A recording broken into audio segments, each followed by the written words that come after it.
The views and opinions expressed by tonight's guest and topic of discussion do not necessarily represent the official policy or position of Spaced Out Radio, Spaced Out Weekend, Spaced Out Radio Limited, its hosts, syndicated carriers, or anyone associated with this broadcast. Any rebroadcast, reproduction, or other use of this broadcast or podcast without the express written consent of Spaced Out Radio or Spaced Out Radio Limited is strictly prohibited. Listener discretion is advised.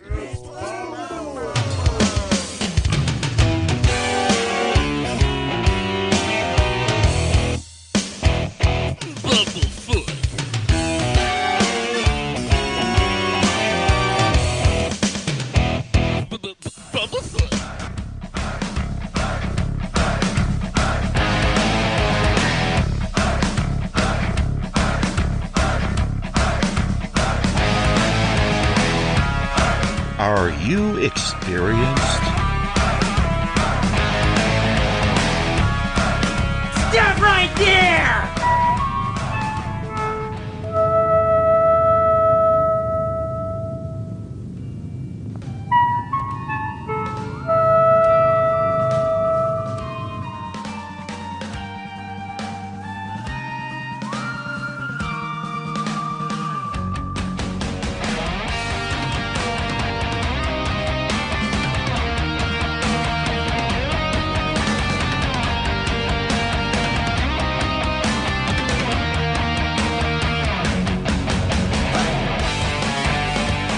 From high atop the mountains of British Columbia to you listening around the world, this is Spaced Out Radio with host Dave Scott.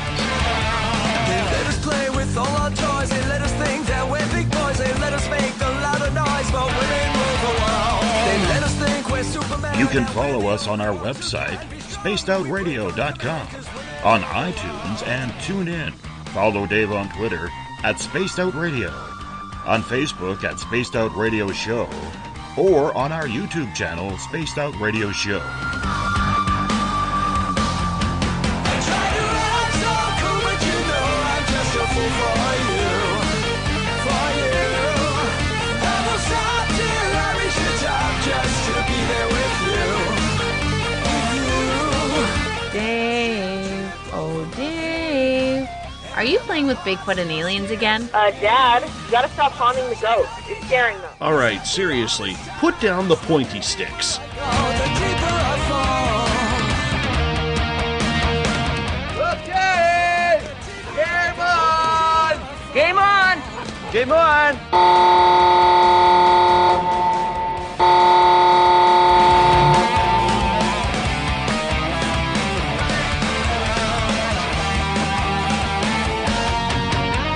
The password is... All right.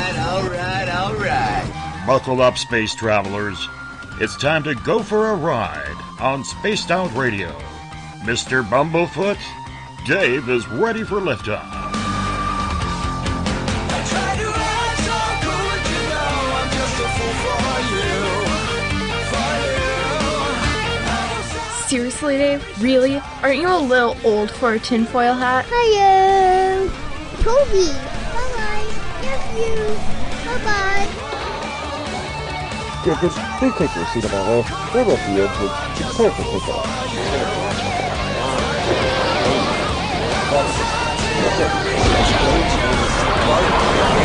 Start. 2, 1. Boost ignition and lift off.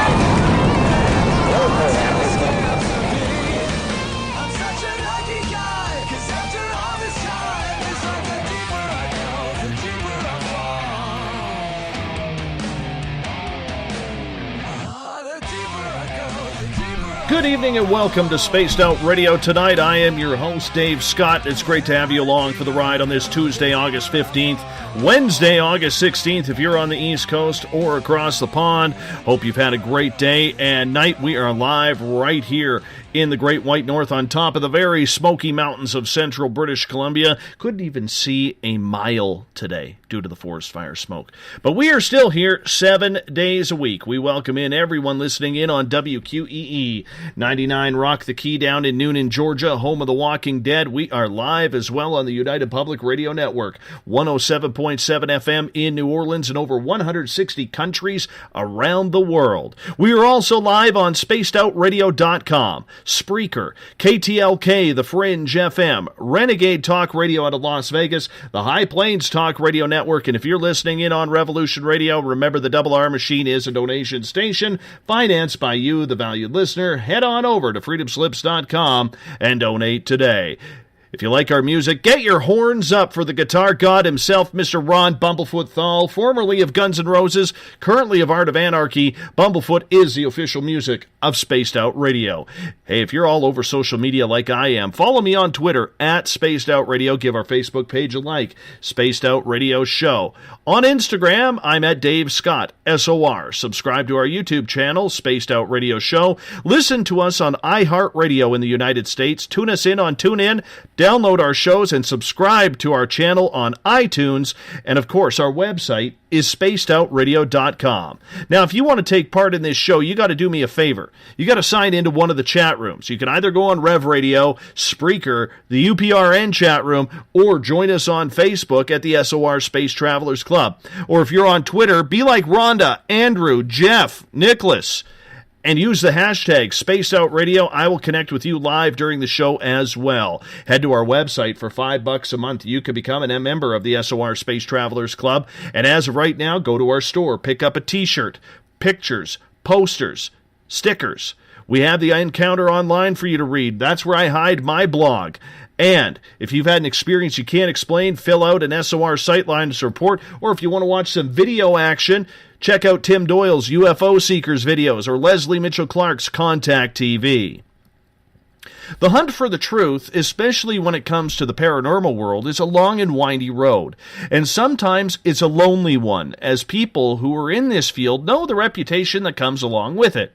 Some people, like our guest tonight, Jeremy Corbell, really don't care about the public opinion. An artist and an investigative filmmaker, Jeremy is quickly becoming a premier voice and videographer when it comes to aliens, implants, contacts, skinwalkers, and everything we take in this field as extreme.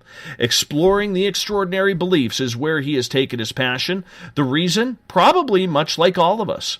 We're all trying to get the answers to these experiences and sightings people are having.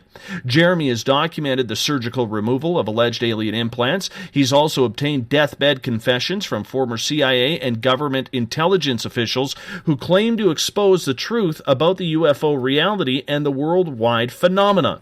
So now, he also turns his attention to another anomaly, skinwalkers. Jeremy Corbell, first time on Spaced Out Radio. Thank you so much for joining us and our audience. Much appreciate you taking the full 3 hours to hang out with us tonight. Hey, Dave. Thanks for having me on. What got you first interested in these types of topics, my friend? I think, just like anybody else, you about these things, and I happened to be 13 years old, and across the radio, I heard George Knapp interviewing Bob Lazar with Gene Huff as well and John Lear. And it was that particular interview that really, I like to say, weaponized my curiosity. It's what got me interested in this field at all to begin with.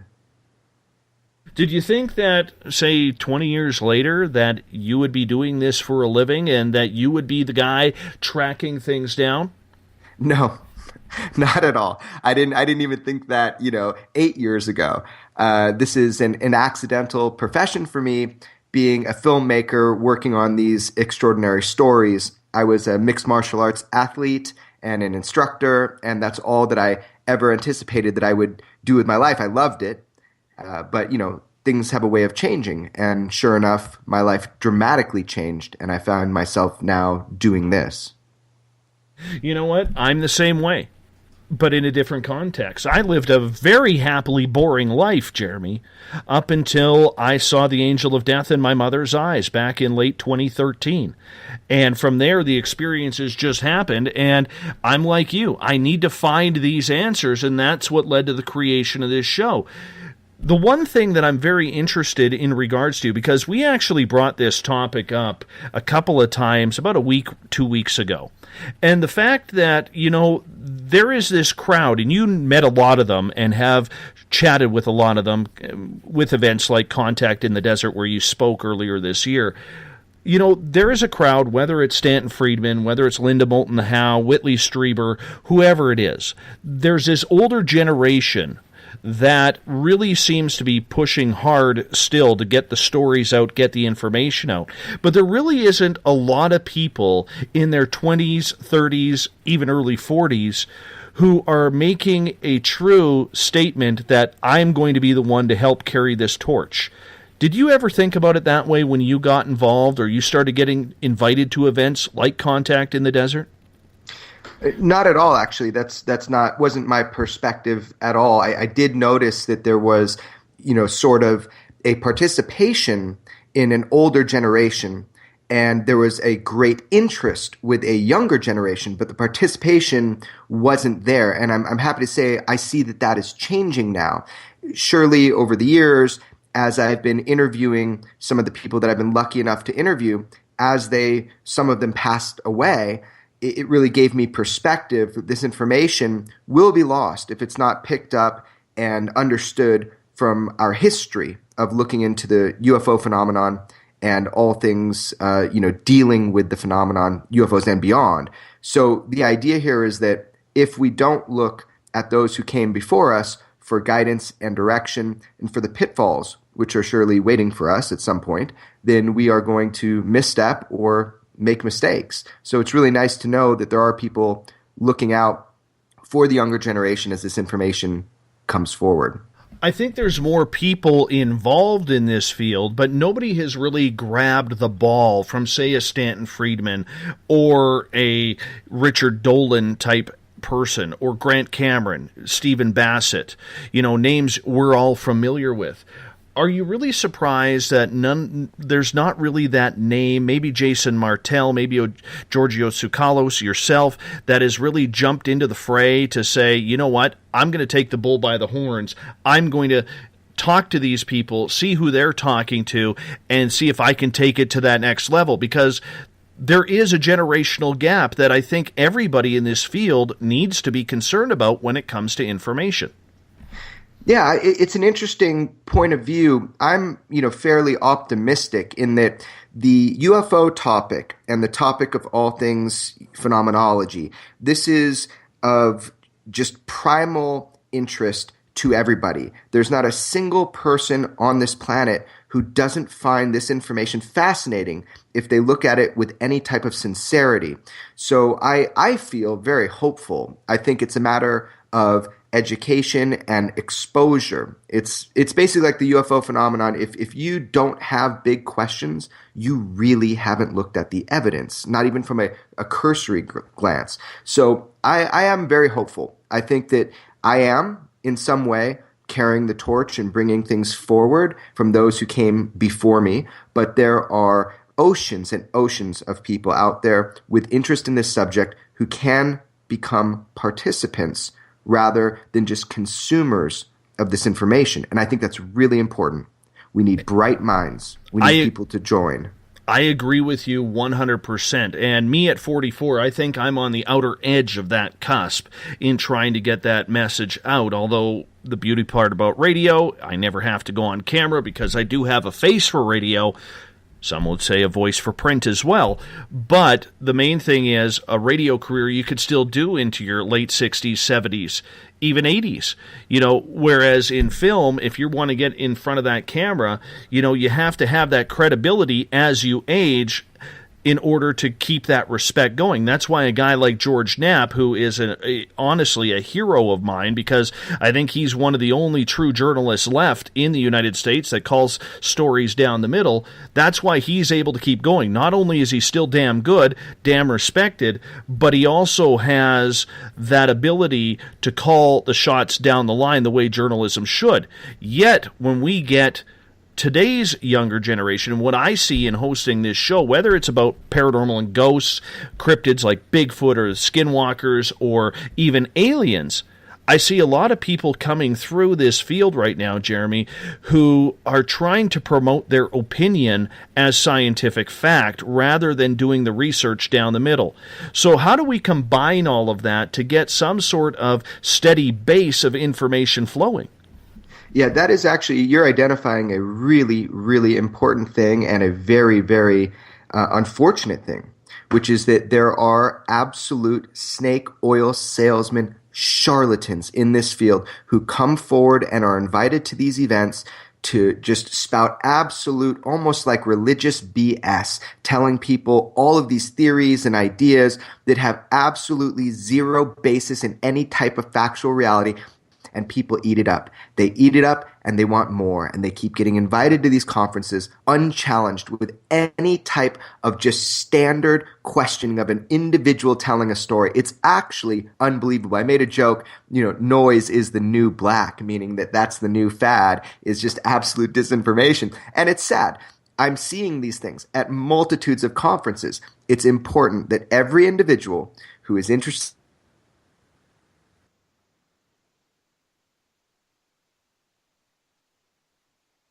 And I think we cut out on Jeremy's Skype there. We'll get him back momentarily because it still shows that we're They should demand more. Oh, there he is.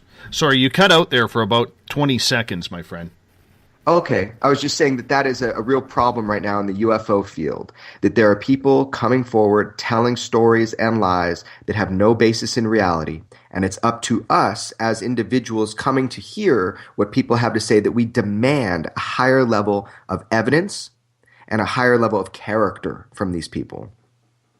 So how do you then, Jeremy, take the torch, you being in that age category where you're in the next generation to step up with the information, how do you take that torch and carry it down the middle where you're telling both sides of the story? Because, let's face it, there are two sides to every story, number one. But number two, to keep that credibility, because we see someone like Tom DeLonge right now who seemed to have so much momentum going into this, and now, people are laughing at him because that date that he has been promising for months now never seems to happen. It keeps getting pushed back.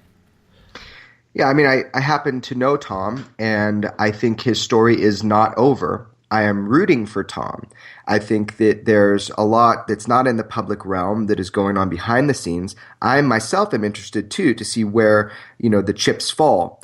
But, I'll just say I'm rooting for Tom. I think that there's a lot, as we witnessed with the WikiLeaks, that was going on behind the scenes that we, or generally people, were not informed about, the meetings he was having. So just silence does not mean that something is done or over. I think everybody should just go with what the moment shows them. I think there's more to hear from Tom.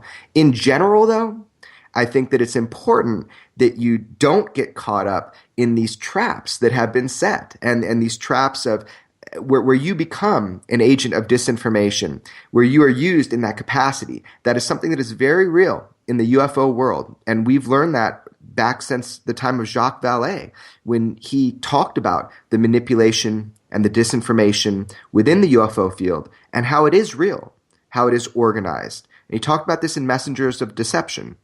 So I guess the goal would be to look at things with a sober and with a very clear approach, and to amplify the voices. As a filmmaker, I'm looking to amplify the voices of those people that I find credible, but not to amplify the voices of those people who I know are lying. We have efforted to get Tom on this show a number of times without any luck whatsoever at this point. And, I can understand that considering his music schedule, his documentary schedule, you have to interview people. But in your opinion, then, from what you have just told us, because this is brand new information, do you believe he is being shut down? No, I don't. So on that point, you did mention due to the WikiLeaks and due to, circumstances we may not hear in the public, do you think there is some holdup about his sources wanting to go public with this? Yes, I do. Yeah, I think that everything has a time, and I think the time frame initially promised might not be the right time frame, but I do think he's doing interesting work. I mean, from what I know personally, and I am eager to hear where he lands. Give it a little bit of time. Again, I'm rooting for him. I'm not part of his program or part of his group or doing anything like that, but he is somebody that I consider a friend to a degree, and I think that he wouldn't come forward with something if there wasn't some merit to it, or at least if he didn't believe there was some merit to it. So I'm eager to find out where we all land with the saga of Tom DeLonge. But again, I'm rooting for him. Do you think any of his sources have played him, and maybe that's what he's trying to source out right now? I'm not sure if that's what he's trying to source out right now, but I think it's always something that we should definitely try to guard against, is the manipulation, again, this basic fundamental disinformation that has been a plague in the UFO field since it really got interesting after Project Blue Book. So this is something that is very real. Again, Jacques Vallée really defined this in Messengers of Deception. He talked about this misinformation and disinformation and how there are interests and agencies who are constantly manipulating the information flow within the UFO field directly and indirectly. If we look at and we remember our history, there's a great movie my friend made called Mirage Men, and it talked about Richard Doty and Doty's role in the disinformation from the United States government within the field of ufology. This is very important right now for people to remember that name and to know his negative contributions to the topic of UFOs, because he is in fact the star witness in a new popular movie right now that is spreading everywhere like wildfire. And again, it is false. It is absolutely contrived. And that's what's sad. If you don't remember your past, if you don't remember the role Richard Doty played in the... There's those aliens cutting you out again. Do we got you back? Jeremy is in the middle of the Mojave Desert. Jeremy, you cut out again there for about 15 seconds. Oh, man, every time I feel like I'm saying something good, it just gets cut off. Hey, man, it's the government, isn't it? Is it? I don't know. It might be just these Mojave mirages. You know what? I'll tell you what I'm going to do right now, my friend, because, I'm a conspiracy theorist. If you actually saw me right now, I've actually put my tinfoil hat on, because Skype never cuts out like that. Ever. So I've got my tinfoil hat on right now, and maybe I'll post a picture of it on Twitter just so you can see. But the main thing is, in regards to Richard Doty, why do you think, and this is why you cut out, why do you think people need to pay attention to that name? Because it's happening all over again. Richard Doty was an agent of disinformation for the field of ufology back in the time of Benowitz and all the things that were going on around Dulce, New Mexico, and the government basically misinforming and disinforming people to really send us off track. This is something that is real. It happened. He admitted to it. And if you don't remember your past, you're going to repeat it. It's happening again right now. He's like the star witness of a new film that's out. Everybody needs to remember who he is, what he did. Tigers don't change their stripes. Mm-hmm. And I can understand that, and I can appreciate that. How does he tie to a lot of what is happening today in ufology? Because there's so much in regards to disclosure. Everything is about disclosure, from Stephen Bassett pushing it to Dr. Stephen Greer to even John Podesta himself trying to force Hillary during the election that if she was elected that she would have to give up the UFO files as long as it didn't harm national security. We have a lot of people pressuring this topic, so how much pull does Doty have on this? Look, I'm not going to be popular with my point of view, but it is my point of view, so I'm going to say it very clearly. Now, remember, my business partner, Ruben Langdon, and our company is called Citizen Hearing. We own the entire Citizen Hearing. We are distributing it out to people. I do believe that is a valuable, worthwhile set of evidence that we achieved to get on tape in 2013. So I am behind that with my business partner, Ruben Langdon. We are trying to get that information forward. But I think disclosure is absolutely never going to happen in the way people are saying it. That's like asking daddy to tell you the truth about the universe. The U.S. government is never going to disclose. And in fact, a lot of people within the United States government have no idea about this aspect of reality.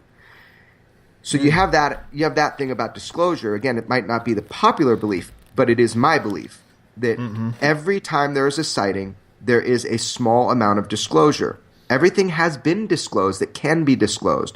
For anybody within the United States government to come forward and say, hey, everybody, UFOs are real, that opens a huge can of worms. There are other movements going on right now, and people need to pay attention and be careful. You mentioned it, and again, I might not be popular, but you mentioned Stephen Greer.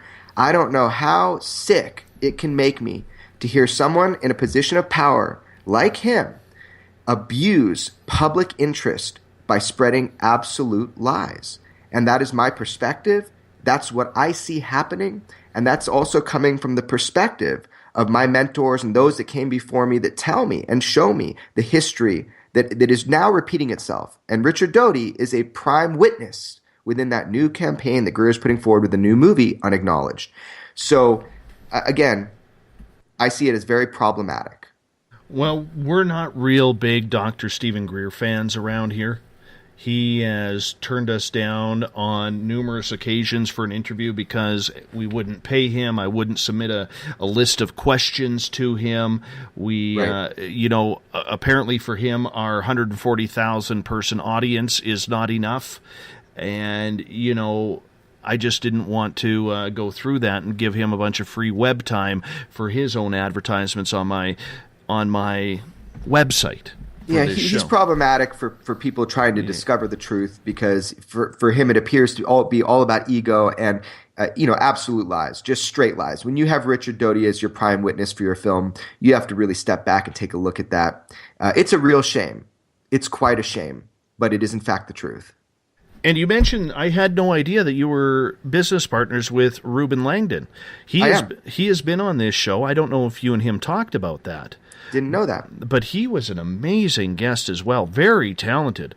Very talented individual. He's extremely talented.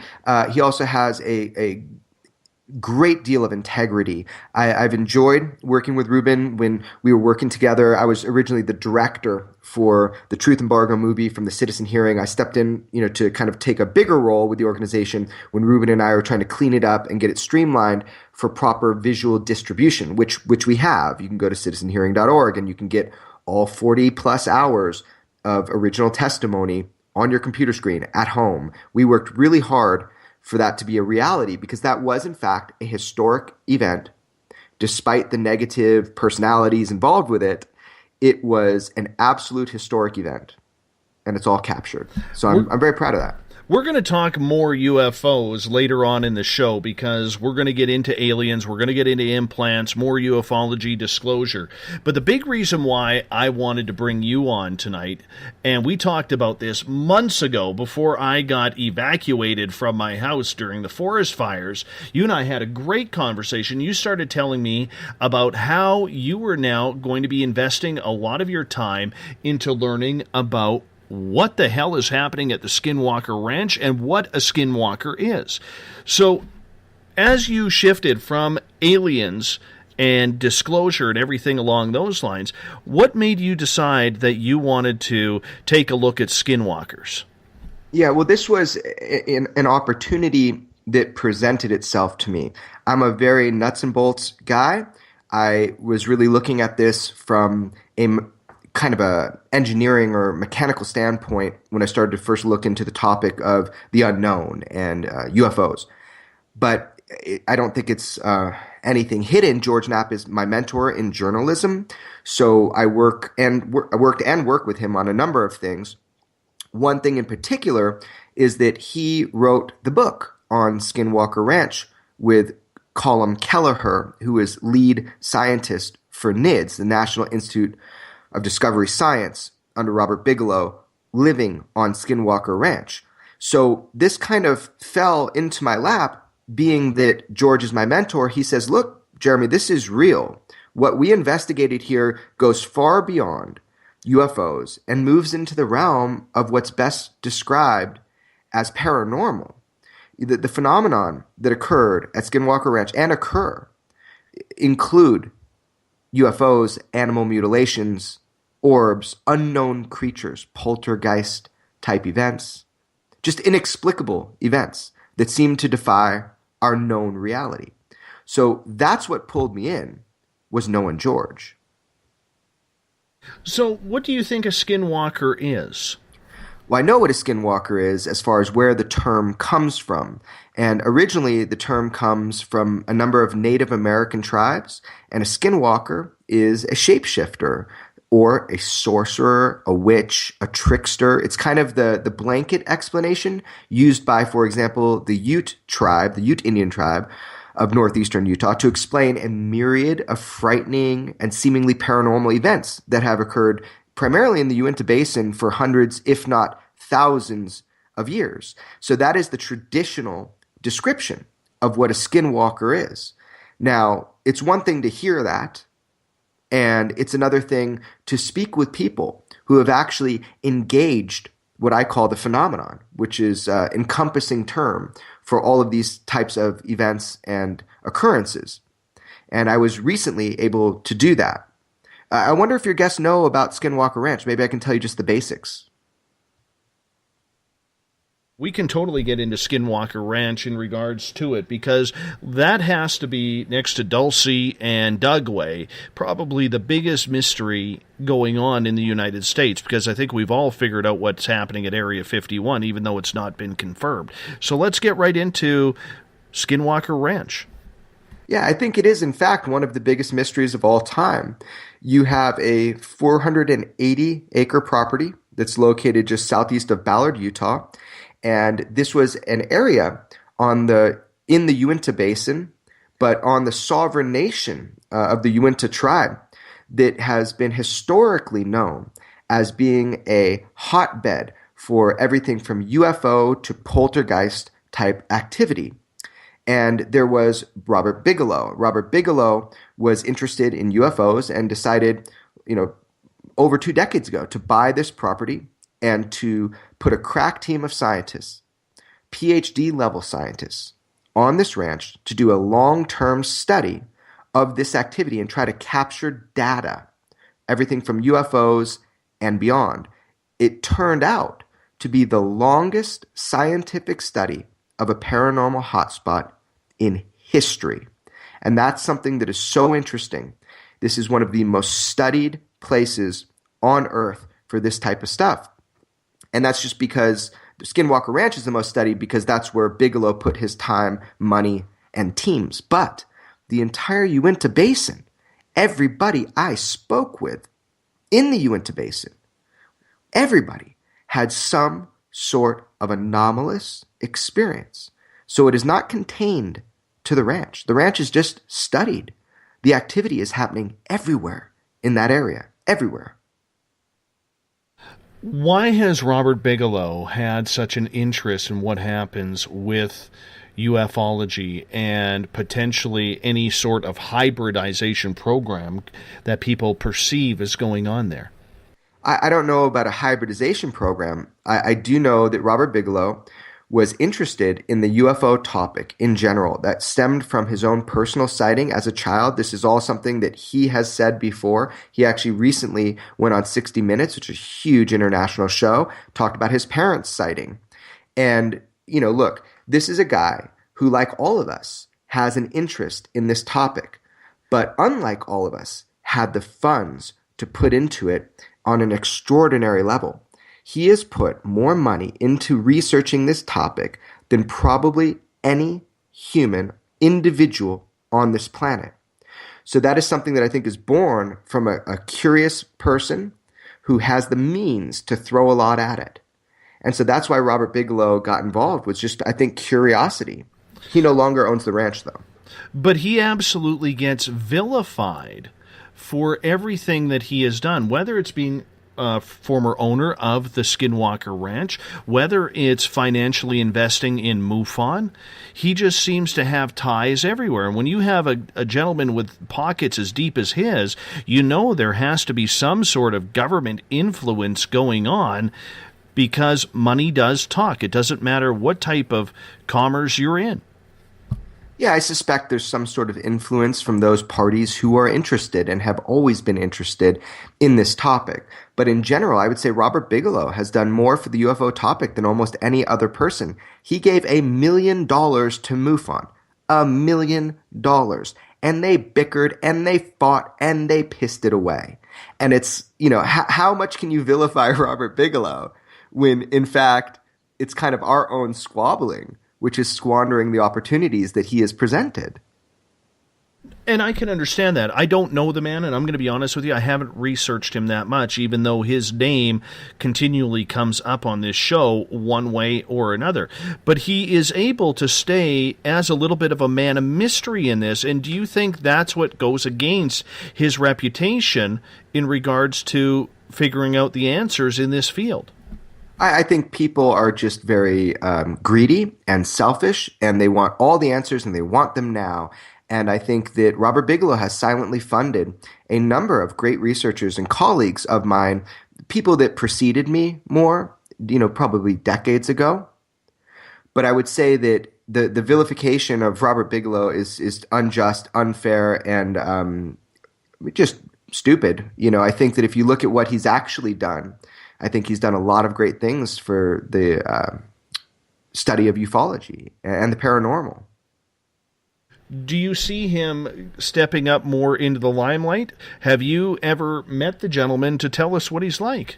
I think Robert Bigelow already has. I think that he just recently, without any thought, came on to 60 Minutes. And no negative thought. He just came on and said, we have been visited. Not only have we been visited, but they're right here on this planet, under our noses. He made it clear as day. When the interviewer asked him, well, aren't you worried about your NASA contracts? Aren't you worried about losing out with your NASA contracts? Before she could finish the sentence, he says, I don't give a damn. I don't care. And I respect that. So I think that Robert Bigelow has been very vocal. I think he's come out and been very vocal about his stance on what he's learned about the UFO phenomenon and the paranormal. Do we know, excuse me, do we know who he sold the Skinwalker Ranch to? That's private information right now. It's not public information. Does that drive you nuts? No, not at all, actually. I think everybody's entitled to their privacy, including you and me. And I think it's great that there's a custodianship and that somebody is controlling it. I don't think it matters who is in ownership of it. I think the phenomenon has been expressing itself around the entire area, and that's what people need to understand. You're not going to learn anything by going to the gate of Skinwalker Ranch. You should just not do that. It's private property, first of all. Second of all, it's on a sovereign nation, so that's like double down right there. People are not welcome there. You're not going to learn anything by going there. It took those scientists 8 years to be able to experience so many of these phenomenon, and I don't think it matters who owns it. I think it's important to understand that the whole area appears to be a hotbed for the phenomenon. So what makes the ranch so special that they need gentlemen, security guards walking around with machine guns? Well, I think it's idiots. I think it's people coming over there trying to desecrate and defile and just vandalize the area. I think that's the problem. I mean, it's trespassing. We take that serious where I live in Pioneer Town, California. Trespassers are not welcome. You're going to be on the business end of a shotgun. That's just how you live when you're in a rural area. I think a lot of that is over exaggerated and amplified. I think there was a lot of individuals on the ranch at the time when they were doing the scientific studies as to keep a controlled environment. Of course, there is a military presence in the Uinta Basin. There has been for a long time. The United States government does that a lot. They work on places like sovereign nations because the same rules don't apply. That's no secret. So you've got that kind of double-edged sword where you have one, absolutely, there is a military presence in that area. And then two, you have this historic and long running for thousands of. And so you put that together and people get fascinated. I mean, they just start boiling with fascination, which I understand. And I can understand that too. And we know there are properties on this planet that continue to get more strange occurrences and action at any time. We look at James Gilliland's Skinwalker Ranch.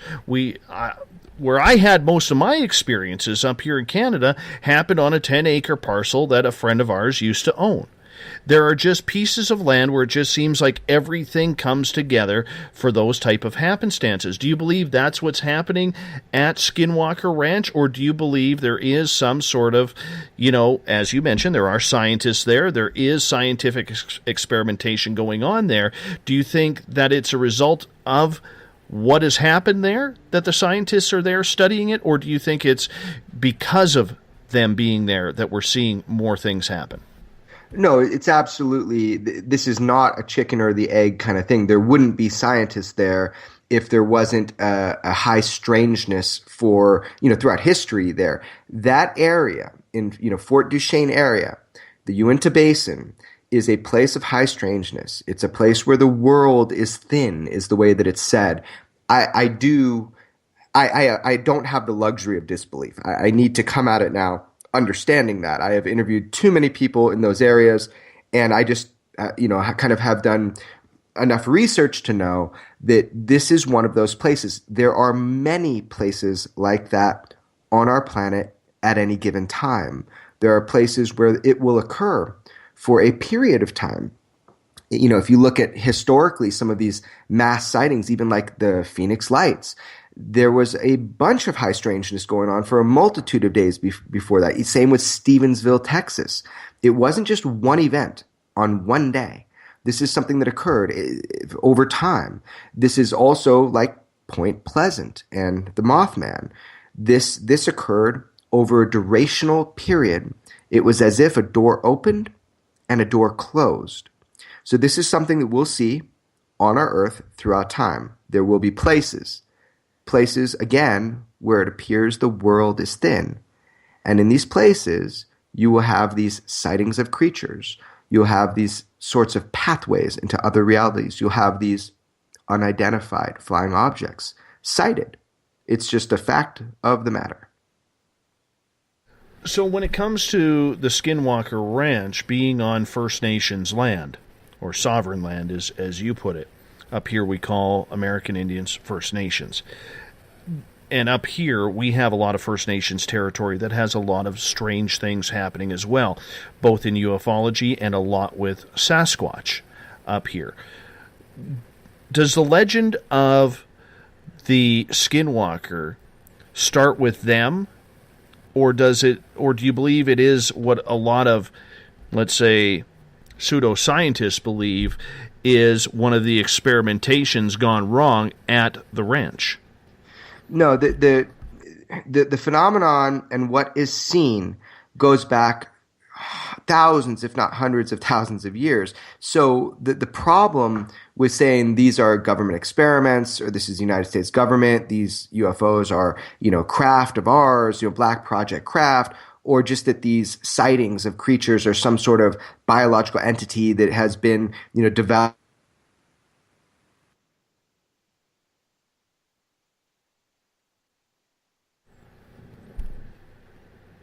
Tinfoil hat time, I guess. I'm sure Jeremy will pop back on here. Development. There he is. Yeah. You cut out there for a second again. Okay. But so I was just saying to blame any of this on the United States government or on our hybridization programs or something like that, it's just absolute hogwash. It can't be, because these events were occurring throughout history, far before our own technological development. So it's an impossibility that is all that's going on. Did you believe in shape-shifting previous to learning about the Skinwalker? I still don't know if I believe in shape-shifting. I literally have never seen something like this for myself. I'm doing interviews with people who have had firsthand direct contact with these types of entities. and they are serious people, and they have had serious experiences. And that's all I can say at this time. See, up here, First Nations people believe Sasquatch is a shapeshifter. And that's the reason why we haven't been able to find a body or very few traces besides maybe the odd piece of hair or footprints. Do you think that the Skinwalker could be related to a Sasquatch or some of these other abnormal cryptids out there that First Nations legends teach us about? Yeah, I think it's, tomato, tomato. I don't really know that there is a huge difference. Where there's smoke, there is fire. And there has been information forever on these other types of creatures. And it's shocking in the modern day era to sit down, let's say, with a law enforcement officer, which I did recently up in that area, who told me of their own personal sighting and how they treat sightings up there as law enforcement compared to how we treat, claims like that here where I live. There's a completely different paradigm, a completely different way of looking at it that is used in these areas. So I think that it's just a matter of terminology, but I think that the Uinta or the Ute tribe has a language to describe these types of phenomena that we just don't. You brought up a very interesting point there. How do the police in that area treat these sightings? They treat them with the utmost seriousness. It's one thing to say, where I live, or let's say when I was living in Los Angeles, hey, there's a 6 foot tall bipedal werewolf type being knocking on my window and lurking around my house. The cops are going to tell me to stop smoking drugs. But when you're in the Uinta Basin and you have this type of sighting, the cops take it very seriously because they've had the ramifications of not taking it seriously. And in fact, once you've seen something like this yourself, I think that you have to take it seriously. So that was the message that was conveyed to me by one of the tribal officers, which is that this phenomenon is real. And we have to take it on face value when we get calls for this type of thing. See, up here, I'll tell you a little story. A buddy of mine was out hunting one day, and he ran into a young conservation officer. And the conservation officer has known my friend for a while and said, hey, what are you looking for up here today? And he goes, would you believe I'm actually looking for Sasquatch prints? And thinking that he was going to get laughed at, my friend was quite shocked that the officer basically said, oh, okay, there are some strange things happening here. But the officer then told him, we're not allowed to talk about it. And if we do, we can lose our job. He said, but in this area, we have seen some very, very strange things happening in the forest and evidence of strange things happening in the forest. And they talked for about half an hour over this. And, that makes me very inquisitive because up here with the conservation officers or even the Royal Canadian Mounted Police, these types of incidents, even if it's ufological, are kind of shied away from. They're shut down. I know the RCMP does want to know about any UFO activity, but when it comes to anything like a cryptid, they push it away and they don't talk about it. It's like it never happened. So to have these officers down there taking these types of calls seriously, I commend them actually for doing that because they're getting to the people who don't know what's going on and don't understand why that sighting happened to them. Yeah, I think it's absolutely a matter of paradigm. I think that the law enforcement that I spoke with in Fort Duchesne and on the reservation itself, they have, first of all, witnessed and been witness to some extreme encounters. So having a personal experience and also having it accepted within the culture that you live in allows you to kind of talk about it a little bit more. I mean, I'll just tell you the personal experience that I had. I was there and I was doing interviews with the Skinwalker team, and we were there for a particular weekend. And there were these two law enforcement officers that came up to us, and they wanted to see if we had our proper permits. And in fact, we did. It was a kind of a historic thing. We were given the first time ever the rights to film on the Native American land and take that film off. So I have to thank the tribal elders for that, who gave us that ability to do that. And that was because of George Knapp and Colin Kelleher and the book they wrote, Hunt for the Skinwalker. It was because they could see that they took the topic seriously. So we were there, and the officer took me aside and showed me his cell phone. And on his cell phone showed me a pretty extraordinary craft that he captured at night on his cell phone. I asked him if I could have it, of course, and he said no. He didn't want to be on camera. He didn't want to be interviewed. He just wanted to give me a warning. And he said, and this was actually the most terrifying thing that happened to me out there. I mean, I slept in a high activity zone right in the path of the skinwalkers. They call it camping out there, which normally is not allowed, but I was allowed by the tribe that night. My team was. So essentially the officer said to me, you need to be careful. You need to protect yourself. You're messing with something that's not good, and you are actively hunting it, and it will hunt you back. It's powerful, and given the chance, it will harm you. I've seen it happen. These things will attach to you. They will follow you. And this is something that he said people have been driven mad by. And he says, you're hunting this thing, and it knows it, and you need to be careful. So that was the warning that I got right before I camped. I'm sure your shorts were clean after that. It was pretty. It was actually very sobering. I mean, this was a guy who didn't want to go on camera. He wasn't just trying to scare me. He was legitimately concerned about my well-being because of the way I was approaching the phenomenon. And in fact, they even set up a local shaman, because that is the one thing they know that can help. Because if you come into a car crash experience with the phenomenon, with some sort of being, with some sort of entity, it can attach to you. And this is something that was said before, but it can attach to you. And this is something that they had personal, firsthand experience with. So luckily, I didn't have any paranormal experience last time I was out there with the team, but I guess there's always time. But how much did that put you on alert? Because when you're getting a warning like that, that's something you just don't take lightly. It's one of those things where it's almost like right out of a horror movie where, they tell you don't go in that water or don't go into that forest, and yet the stupid teenagers always do, because that's what the film is about. But how tight were you to heed that warning when this officer told you that? Well, what's funny is I guess I had heard that type of thing before, but not from law enforcement, but from locals and also from some of the scientists who are involved with the study of the ranch. So I was familiar to some degree with this philosophy or idea, but it's like anything. You don't believe it till you see it. I'm one of those people, where I live, there's zero light pollution.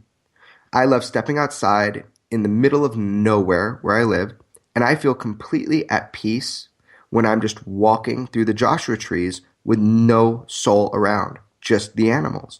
So being in this environment that was pretty remote where I was and was known for this type of activity, I didn't have a negative feeling.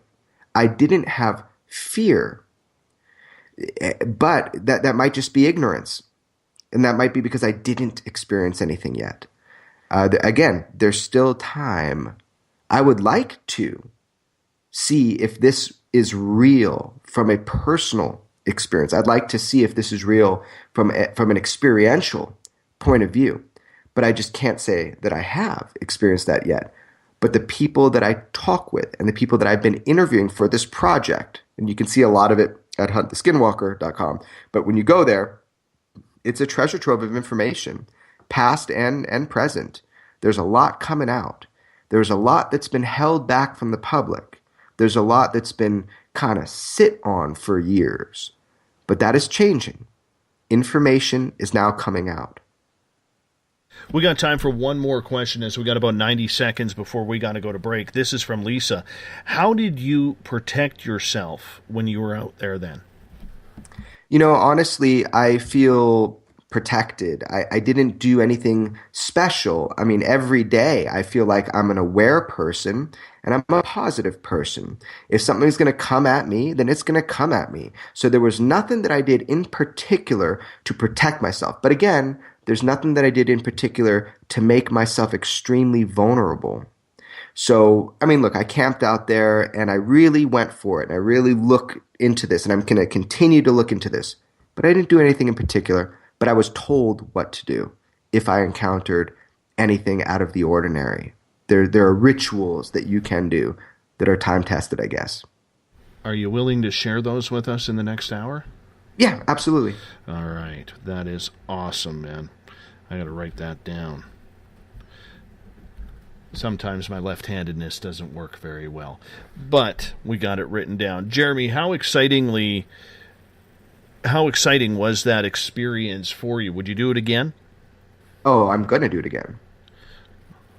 Well, I'll tag along if you have room. I'm gonna tract into aliens, man. I'm gonna tract into aliens. I got that alien cologne that they just love. So, oh, that's great, man. You should sell that. Oh man, if I could figure out what it was, that would be a whole different story. Yeah, that's a close encounter of the sixth kind right there. Oh, we can get into that later on, man. But they are here. And Jeremy Corbell is our guest tonight on Spaced Out Radio. We're talking skinwalkers. We're talking aliens, implants. Jeremy's website that I want you to check out is extraordinarybeliefs.com. Tells you about him, his films. You could shop there, check out his trailers. Great, great website indeed. So make sure you check that out, extraordinarybeliefs.com. Jeremy's going the distance with us tonight on Spaced Out Radio. We'll be right back with more SOR right after this. 365 days a year, we're in the field, investigating UFO sightings, talking to alien abductees, and visiting secret military locations like Area 51. We're UFO Seekers, official partner of Spaced Out Radio. Follow our daily search for the truth at ufoseekers.com or like us on social media. Catch us on Spaced Out Radio every third Monday of the month as we discuss Area 51, UFOs, and more. And also, don't forget to subscribe to us on YouTube.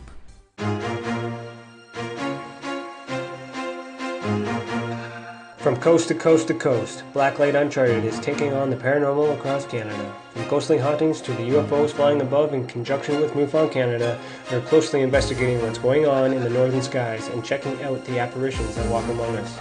Check out our videos right here at spacedoutradio.com. We want to know your thoughts, we want to hear your experiences, and we want you to share your stories. The answers are out there, and we intend to find them. Would you like to become one of our space travelers? All you have to do is click on the Space Travelers icon at spacedoutradio.com. For only $5 a month, you can get access to some great prizes, as well as private monthly shows, newsletters, and a members-only section on our website. Become a space traveler today. It's paranormal news at its finest. Welcome to The Encounter. At spacedoutradio.com, The Encounter online is SOR's trusted news source for everything weird and strange going on around the world. This is news editor Eric Markham. Our team of journalists are scouring the planet for those strange stories that rarely make the mainstream. No fear-mongering or fake news here. Head over to spacedoutradio.com and encounter The Encounter. Want to learn more about aliens, cover-ups, conspiracies, cryptids, and the paranormal? All you have to do is tune in S4 as we take over Spaced Out Radio Night, starting at midnight Pacific, 3 a.m. Eastern, each and every Saturday night, right after Spaced Out Saturdays. Hi there, this is Eric Cooper from Forest Moon Paranormal. Join me, Corey Ruiz, and friends as we discuss the hot topics of the night. It's fun, entertaining, and as dark as the night. Find us at spacedoutradio.com.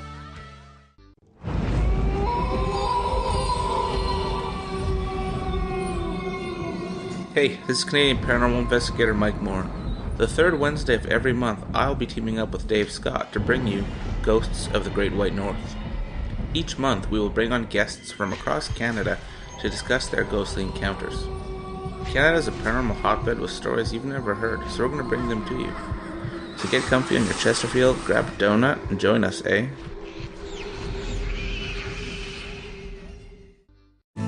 Are you an experiencer? Have you had run-ins with strange creatures you can't explain? ETs, Dogman, Bigfoot, werewolves? They're enough to scare the daylights out of anyone. Hi there, I'm Butch Witkowski from Your Cop. And on the last Monday of every month, you can listen to me and the host, Dave Scott, talk about the weird and the strange being reported on Spaced Out Radio. I'm going to bring my investigations and sources, you bring your experiences, and we'll figure out the rest together. Strange Days on Spaced Out Radio. Come tune us in at spacedoutradio.com. Want a place to share your experiences without feeling judged? We have the place for you. If you've experienced sightings or contact with ETs, ghosts, cryptids, or UFOs, and you'd like someone to confidentially look into the matter, just fill out an SOR Sightlines report. Our goal is to help you get the answers you need to the experiences you've had with our professional team of researchers. Your information stays 100% confidential. The SOR Sightlines report. Fill out your experience today only at spacedoutradio.com. Psychic Sundays, spiritual communication, ET contact, Sasquatch in your backyard. We will have it all on Cosmic Passport with me, Elizabeth Anglin. Each Sunday, starting at 9 p.m. Pacific, midnight Eastern, at spacedoutradio.com, I will take you on a journey of enlightenment. The goal is learning from the soul on out. We'd love it if you joined our experience. Cosmic Passport, heard Sundays at spacedoutradio.com. Are you interested in advertising on Spaced Out Radio? Head to our website at spacedoutradio.com and click on our advertising tab. There, you will find an assortment of ways you can get your product out there with us, from radio commercials to banners and social media. Have a product you like our hosts to endorse? We can do that too. Visit spacedoutradio.com for more details. From British Columbia to Northern California, Pacific North Weird has Cascadia covered. Check out our feature videos at spacedoutradio.com, where I, Vincent Zunza, and my super sleuth partner Alexandra Sullivan track down the weird and strange stories from around the Pacific Northwest, from Bigfoot to Mel's Hole and everything in between. This is what makes life exciting. So why report the normal when we can report the Pacific North Weird right here at spacedoutradio.com. Don't have time to listen to Spaced Out Radio live? Wherever you are, the car, the office, the shower, or even if you're traveling, we're right here for you. Each Spaced Out Radio show can be found on iTunes, TuneIn, and on our YouTube channel, Spaced Out Radio Show. It's the perfect way for you to catch up on our shows. For more information, just head over to our website, spacedoutradio.com, and tune in to us today.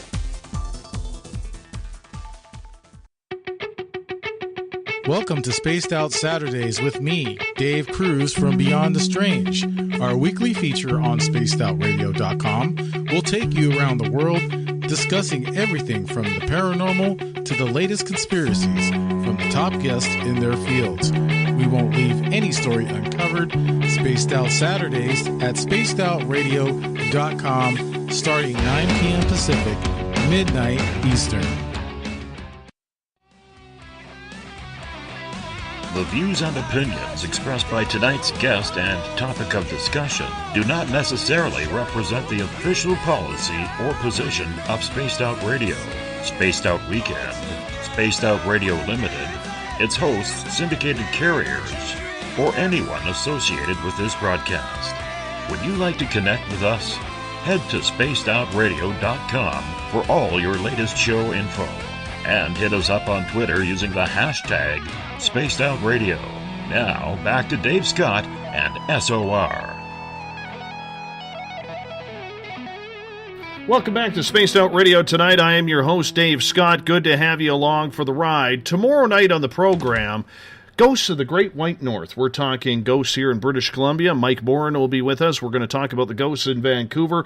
We get going at 9 p.m. Pacific, midnight Eastern Time. We want to welcome in everyone listening in on WQEE 99 Rock the Key down in Noonan, Georgia, home of the Walking Dead. We are live as well on the United Public Radio Network, 107.7 FM in New Orleans, and over 160 countries around the world. We're also live on KTLK, The Fringe FM, Renegade Talk Radio out of Las Vegas. And if you're listening in on Revolution Radio, remember the Double R Machine is a donation station financed by you, the valued listener. Head on over to freedomslips.com and donate today. Bill Cardwell has set the password for tonight in the SOR Space Travelers Club. Quick-Quidlibit. Quick-Quidlibit is your password. Make sure you use it wisely, Space Travelers, as Bill sets a password each and every night right here on the mighty SOR. Now, if you want to follow us on social media, you can do so on Twitter, at Spaced Out Radio. Use the hashtag Spaced Out Radio if you want to connect with us live during the show as well. Give our Facebook page a like, Spaced Out Radio Show. You can also follow me on Instagram, Dave Scott, SOR. You can find us on iHeartRadio in the United States, TuneIn, iTunes, TalkStream Live.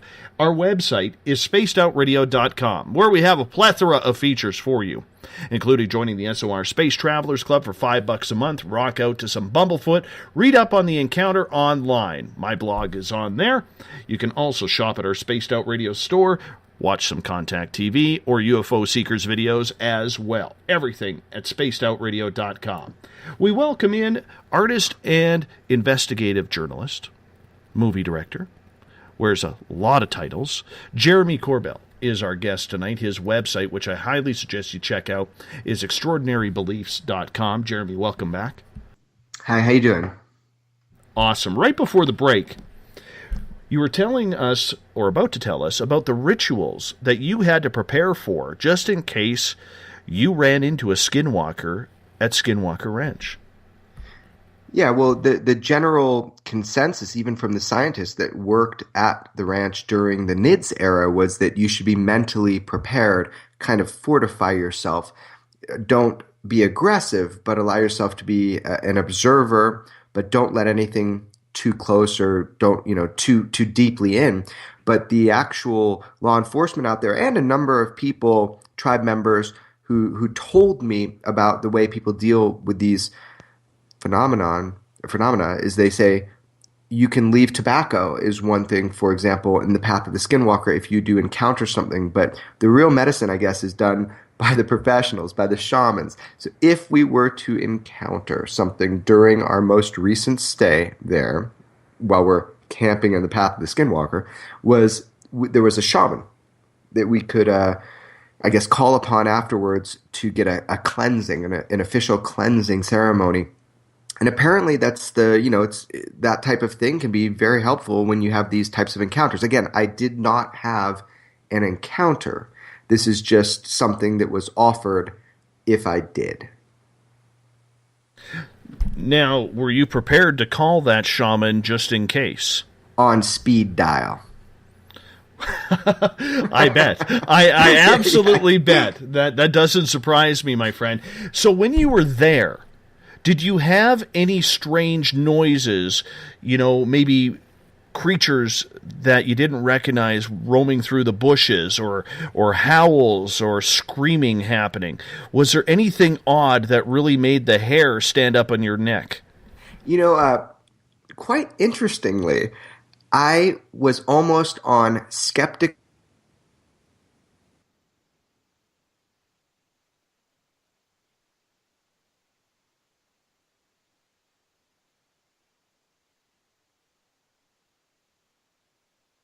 Back at it now. I'm gonna get you to repeat that because you cut out. Once again, we get to a good part, and the aliens above, because it's never Skype's issue. The aliens above were cutting out our signal. Yeah, I was just saying that I kind of went into skeptical overdrive. When I was there, I would try to explain everything that I saw, and anything that I saw, explain it away with a very prosaic kind of explanation. Looking back at it now in hindsight, it was really interesting. There were a few things that I made jokes about, like that is not the ISS. There was a kind of a big glowing light in the sky that was traversing across that I looked up on my app, and I knew for sure it was not the International Space Station, but it was big. So there were certain events like that were kind of laughable.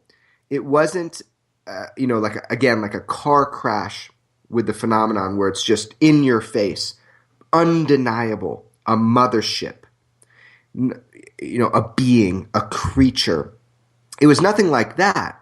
But again, I haven't spent a lot of time. Think about it. It took 8 years for the scientists of NIDS to come to some sort of conclusion about what they were experiencing. So it's not like something like a tourist you can just pop in and pop out.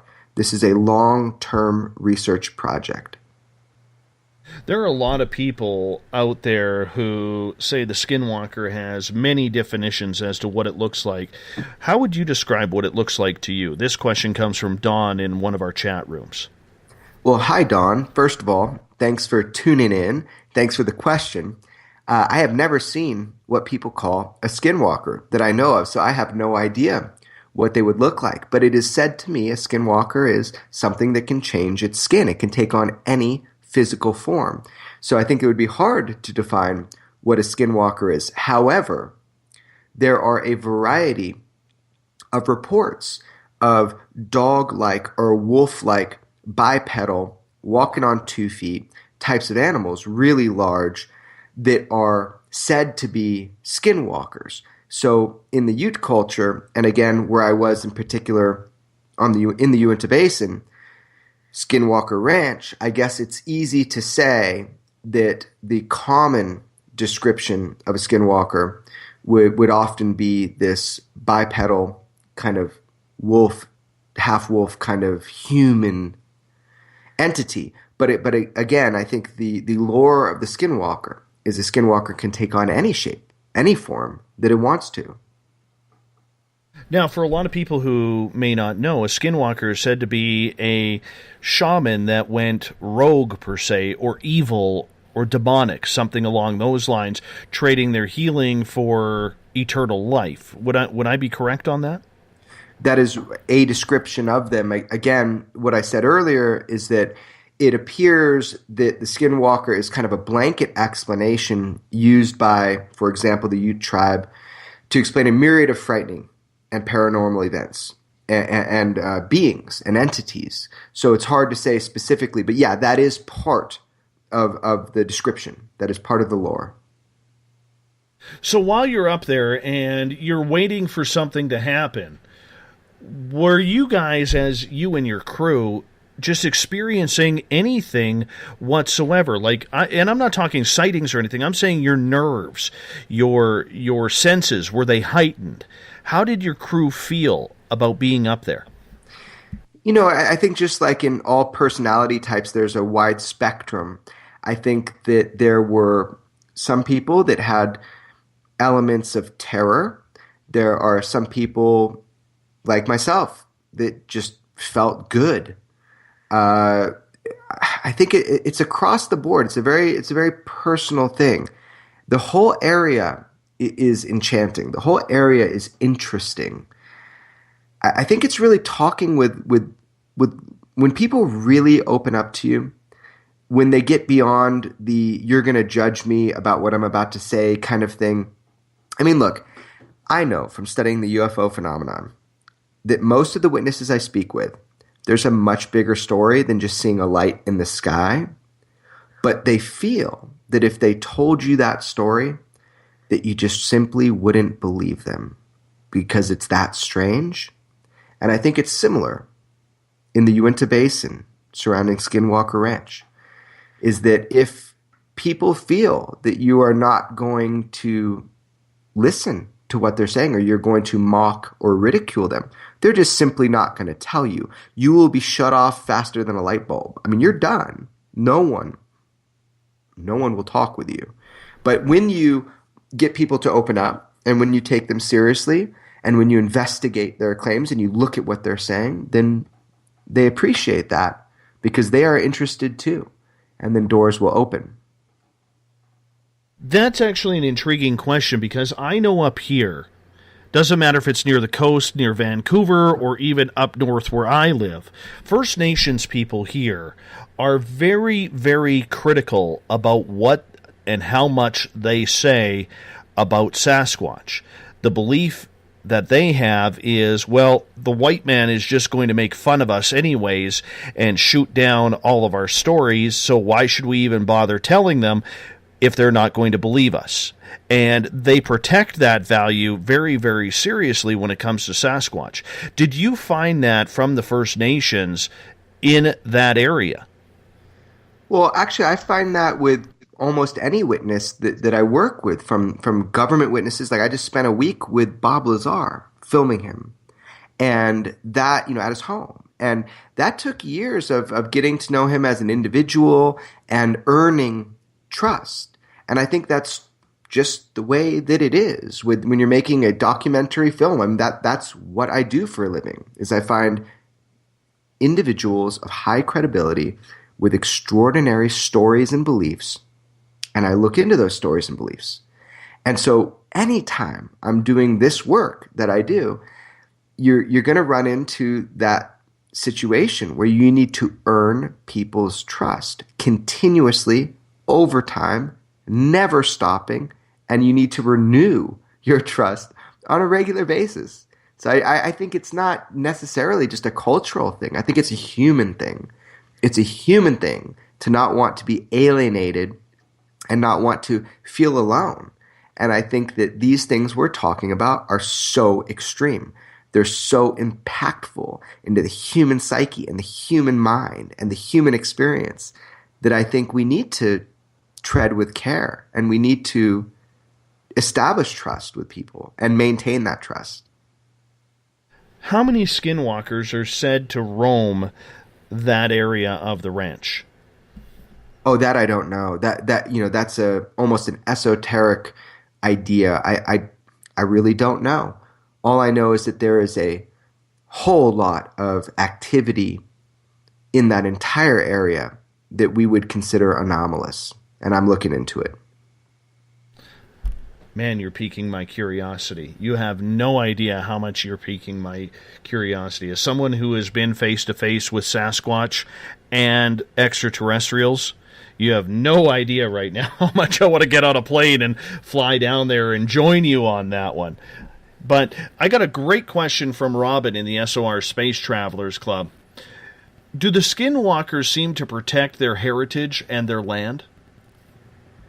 It's an interesting question. I don't know if it's a matter of protection. Again, I'd like to meet a skinwalker. Come over to me, introduce yourself, tell me your name. I don't think it works like that. So I don't really know the motivations based upon these stories that I'm hearing. All I know is, independent of your belief system or your culture, doesn't matter if you're Ute Indian or you're military or you're a high-ranking, highly trained, top military fighter. These entities, the experiences people have in this area, it doesn't seem like it cares. It doesn't seem like it cares your belief system or who you are or what your training is. It tends to target people if they're aggressive. That's something that has been pretty well documented. So I don't know if it's protecting or what. You mentioned that there is a military presence in that area. Do you think that has any precedence over these sightings?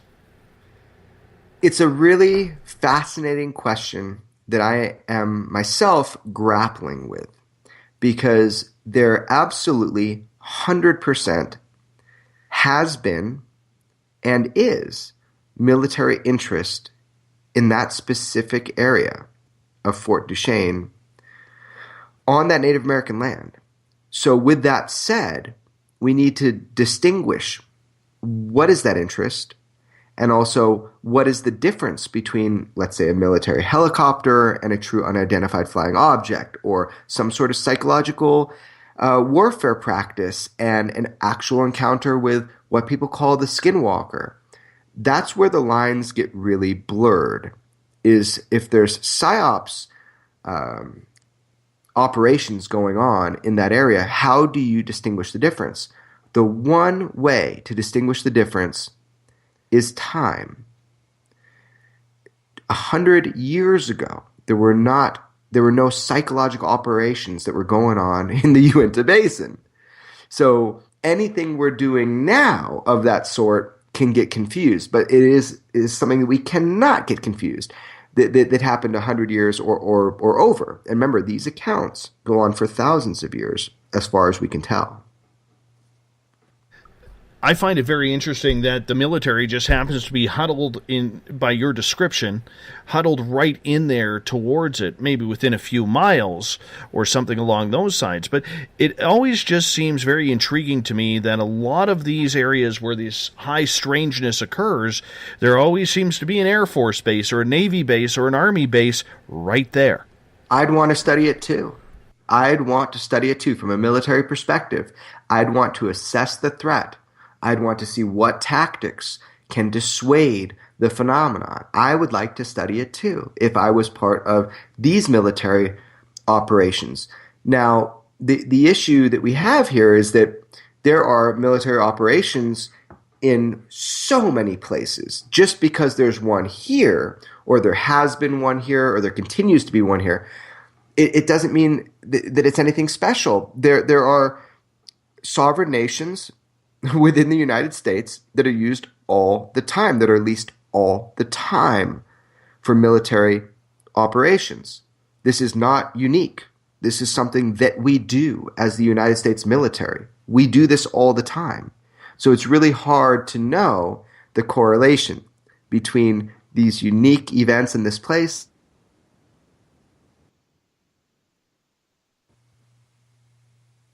Right.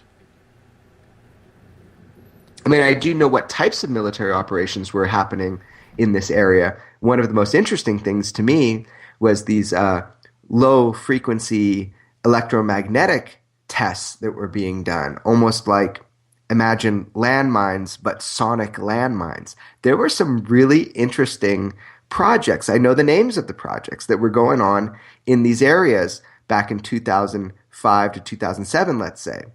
So it is really interesting that there is this overlap and this confusion of military operation and the ever-present existing phenomenon that occurs there.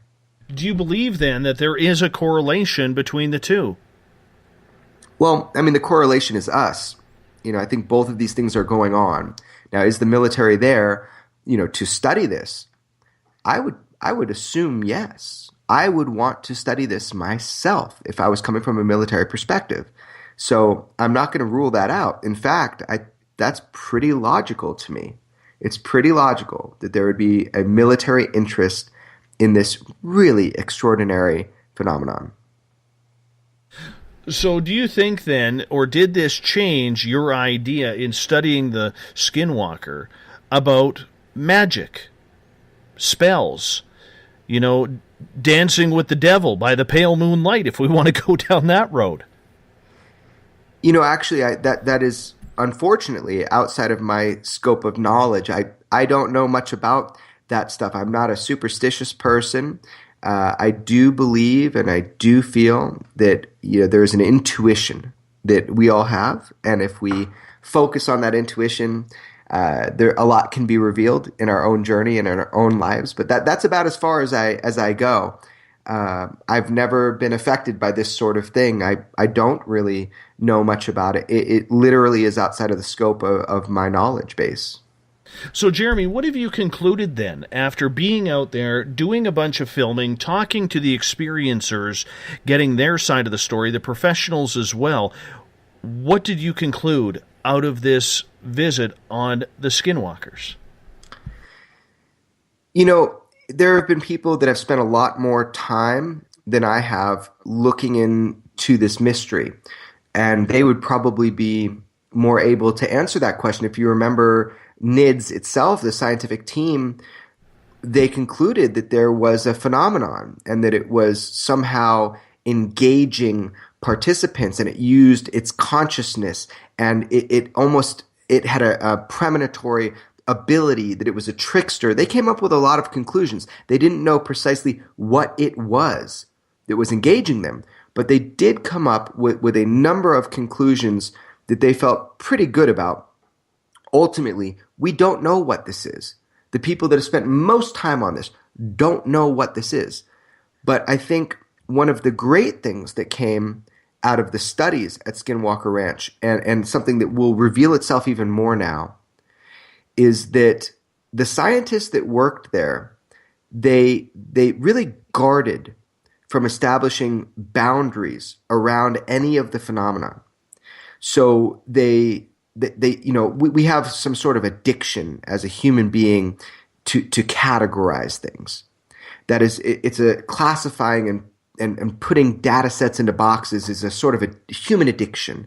And the thing that was done really well by the scientists led by Colin Kelleher, lead scientist for NIDS at Skinwalker, is they really kept an openness about this.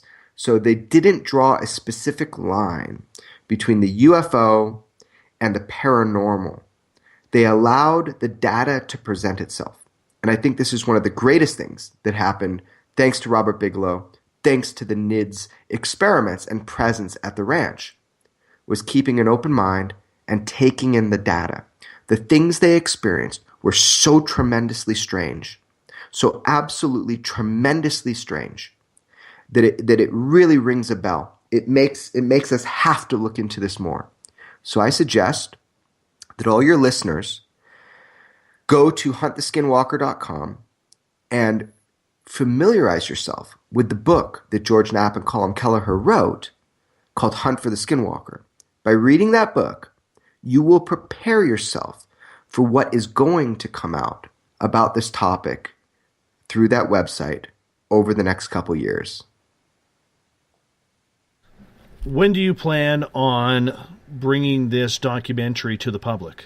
Well, it's not just a documentary, it's a documentary series. It's going to come out in drips here and there. Eventually, there will be an hour-and-a-half movie, but there's going to be much, much more coming out. So you can already go there now. There is never-before-seen footage. There is really interesting articles and information from who I call contributors, Hunt the Skinwalker contributors.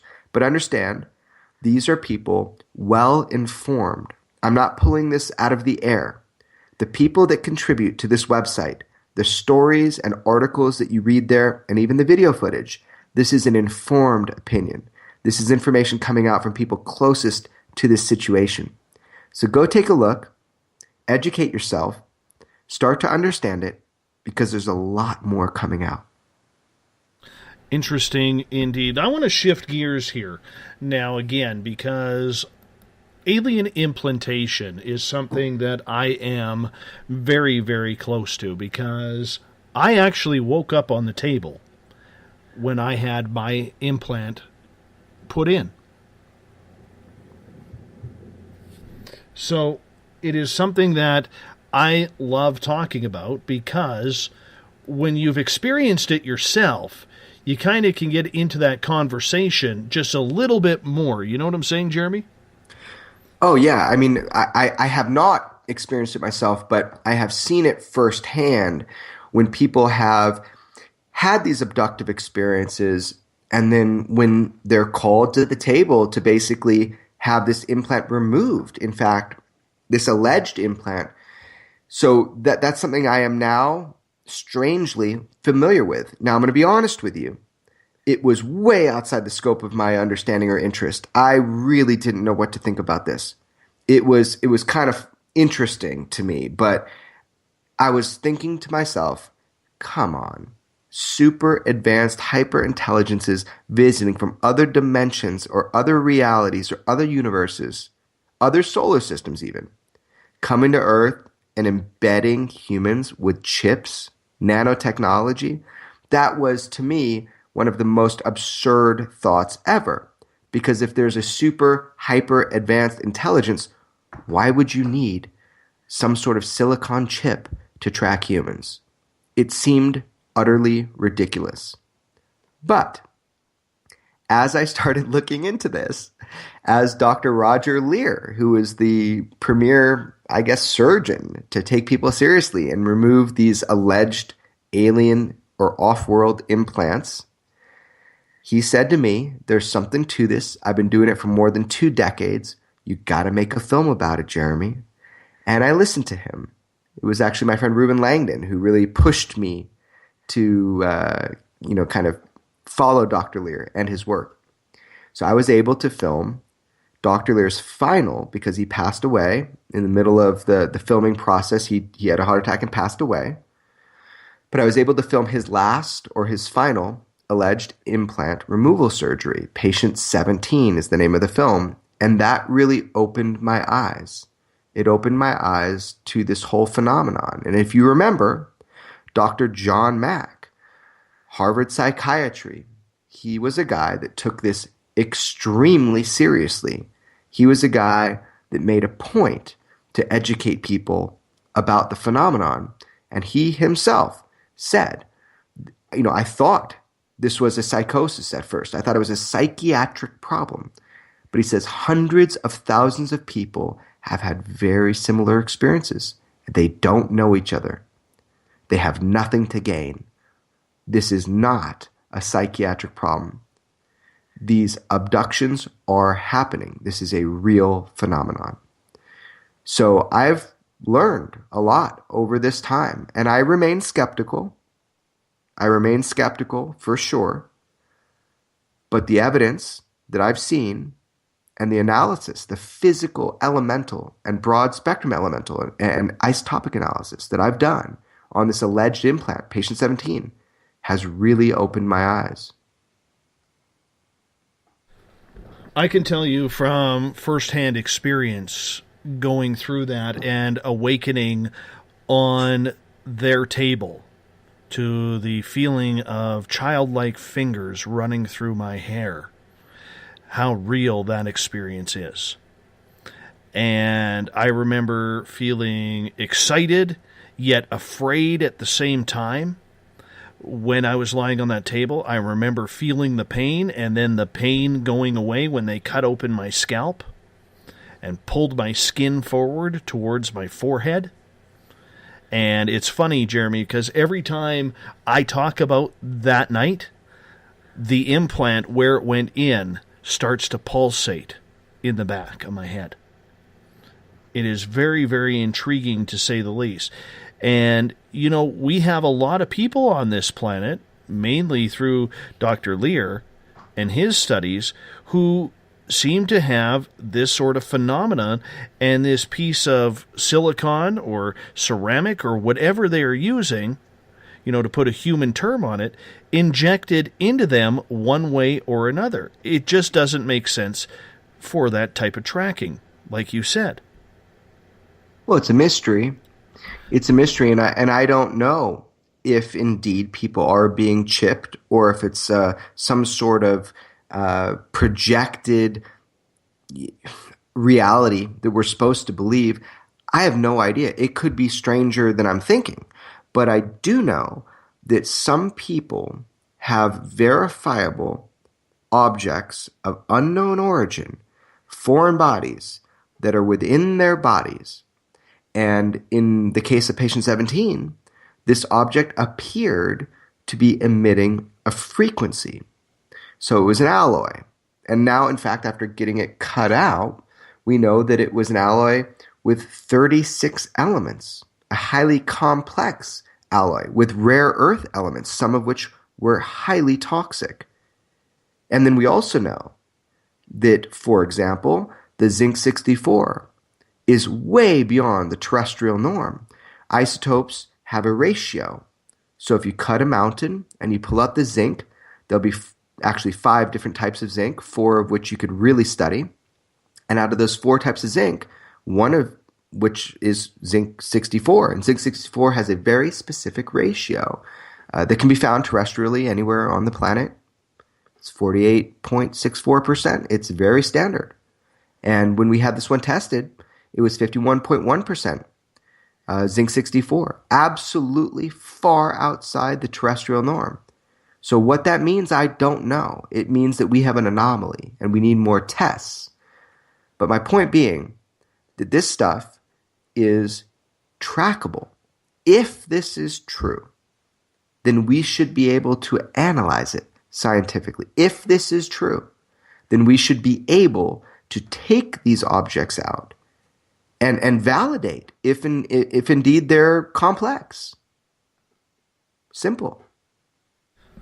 What about the ones that seem very organic, that when doctors have tried to remove them, they seem to move and evade capture? Well, that's very subjective. I've heard that kind of thing before, Whitley Strieber and his ear and the whole thing. And like, honestly, look, I was in an operating room where we could not find this thing with ultrasound for a while, and some dude started praying. And he started praying and thought that's what brought it out. Now, that is absolutely subjective. I was standing right there. You just couldn't find the thing with the ultrasound until you got it just right. So that's the problem with human experience. We're always imposing our own views and ideas on the immediate experience that we're having. So I don't know. These things evade capture or something like that. Oh, come on. Give me a knife, give me an ultrasound, I'm going to cut that out. So ultimately, I think this is a solvable mystery.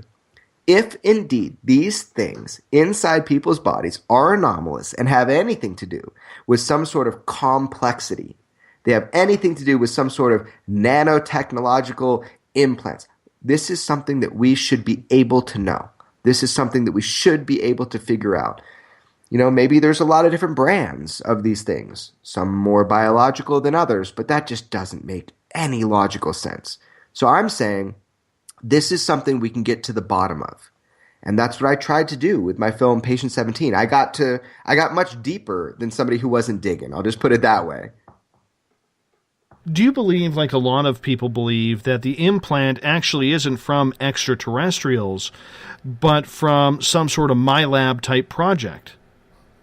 I see absolutely zero evidence of that. I know that we've had projects in America that have tested on civilians. The MK Ultra projects, for example, they are an admitted project. This is absolutely admitted. You have President Clinton, who went on television and essentially apologized for these experiments that were done on unknowing American civilians. So we do know that the United States government has done studies on the American public in really diabolical ways. So I don't put it past them, but I'm just wondering, what benefit does it do for our military to implant humans and have them running around UFO conferences talking about it? It doesn't make any logical sense. Think about it. You can implant a soldier and they can't tell you not to. They have given their mind and body over to the United States government. So why do you need civilians for this sort of thing? It makes zero logical sense. I do not see the evidence for it today, but I do know that our government has done some pretty incredible things, like the MKUltra experiments. So I won't put it past them, but I would say the majority of this is total bullshit. Well, you know what? There's a lot of people who would argue that point. I'm not sure how often it is happening. We've had people on this show saying that they are being tracked and taken, from a bi-weekly basis to once a month to once every couple of months. And if it is happening, I don't understand the reasoning why, when you could just kidnap someone. If you wanted a human to test on, you could kidnap someone who, is, say, living off the streets, or, God forbid, a junkie or somebody along those lines, who society, as sad as it sounds, really isn't going to miss, rather than taking someone out of their home from their middle-class subdivision. Yeah, it's absolutely absurd. I mean, and if you get down to it, people make these claims all the time. And I'm like, okay, well, why don't you just, like I do, put up a bunch of Nest cameras in your house and around your property? I have hidden Nest cameras everywhere, connected to the Wi-Fi, recording everything at all times. So I am the only person that knows where they are. So essentially, why can't you do that? It just doesn't make sense to me. Prove it. Show me this is what's happening. Put up surveillance. Show me this is what's happening. I can't buy into it. There's too many real mysteries in this world. It could be true. I'm not saying that it's not true. It could be true. But I'm just saying it's very simple to verify if you're being taken bi-weekly. I mean, very simple. I would fully agree. The only thing biweekly at my house is my mortgage payment, and my car payments. But that's about it in regards to everything. So when it comes to the alien implantation, how did you first learn about this phenomenon that people were getting implanted? Yeah, allegedly. I mean, I like everybody else. When you start looking into UFOs, you look through the whole gamut of information, and Dr. Lear popped up a number of times. And again, when he asked me, I wanted nothing to do with it. I was working with people on propulsion devices. I was working with people in scientific capacities and governmental capacities. This was really outside of my scope. But I was convinced. He said to me, I need you to follow this. This is real. There's something to this. And I said, you understand that if you are deceiving the public, or you are lying, or you are fibbing in any way, that I'm going to out you, that I'm going to tell the truth. You understand this, right? And Dr. Lear got kind of pissed, and he was like, yes, of course I understand that. I've been researching this for over 2 decades. There's something to it, Jeremy. And again, my friend Ruben Langdon really pushed me, encouraged me to work with Dr. Lear.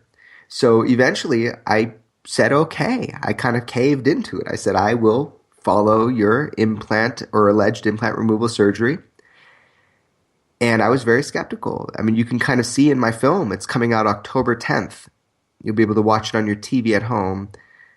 You'll see in the film, I'm kind of joking a little bit. I think it's kind of absurd that you would look for an object with a stud finder in somebody's body. I think that's ridiculous. I still think that's ridiculous. But I met patient 17, and I talked with him, and he was a normal guy. He remains the biggest skeptic that this object has anything to do with his abductive experiences, which he's sure about. So that really threw me for a loop. It wasn't everybody drinking the same Kool-Aid. Here's a guy, a construction worker, a contractor, wholehearted, full-blooded American standard guy. And he had these extraordinary experiences and was pulled in to this removal surgery and still doubted, even when he went under the knife, still doubted that this had anything to do with his abductive experiences. That really intrigued me. And I've become good friends with patient 17. And in making this movie, I've learned a lot. And I will say, there is a mystery here. Absolutely. There is a big mystery. Well, let's get into patient 17. You say he, obviously, is a man, your good, wholehearted, blue-collar American who probably likes a beer while watching the football game on Sunday Night Football. And, probably, and I'm assuming here, probably, has a family, the house, the white picket fence, the 2 vehicles, the 3 kids, the dog, the cat, your typical, suburbia kind of guy. And for him to have these experiences, why did he not believe that the implantation had anything to do with his abductions? Well, he had these abductive experiences, and he knows those experiences are real. You can't take those away from somebody when they've had a very traumatic first-hand encounter with what appear to be other types of beings. You can't tell somebody that they didn't have that. So that's his perspective. He called them alien gangsters. He said it's not like you invite them over for a beer and pizza and watch a football game. They are here uninvited, and they're doing something with you without your permission. So he was sure on that experience.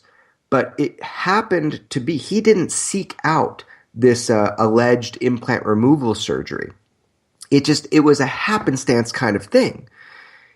Absolutely bizarre coincidence. He was talking with somebody who knew Dr. Lear, talked about his abductive experiences, and happened to have just gone to the doctor because he had this extraordinary pain within his...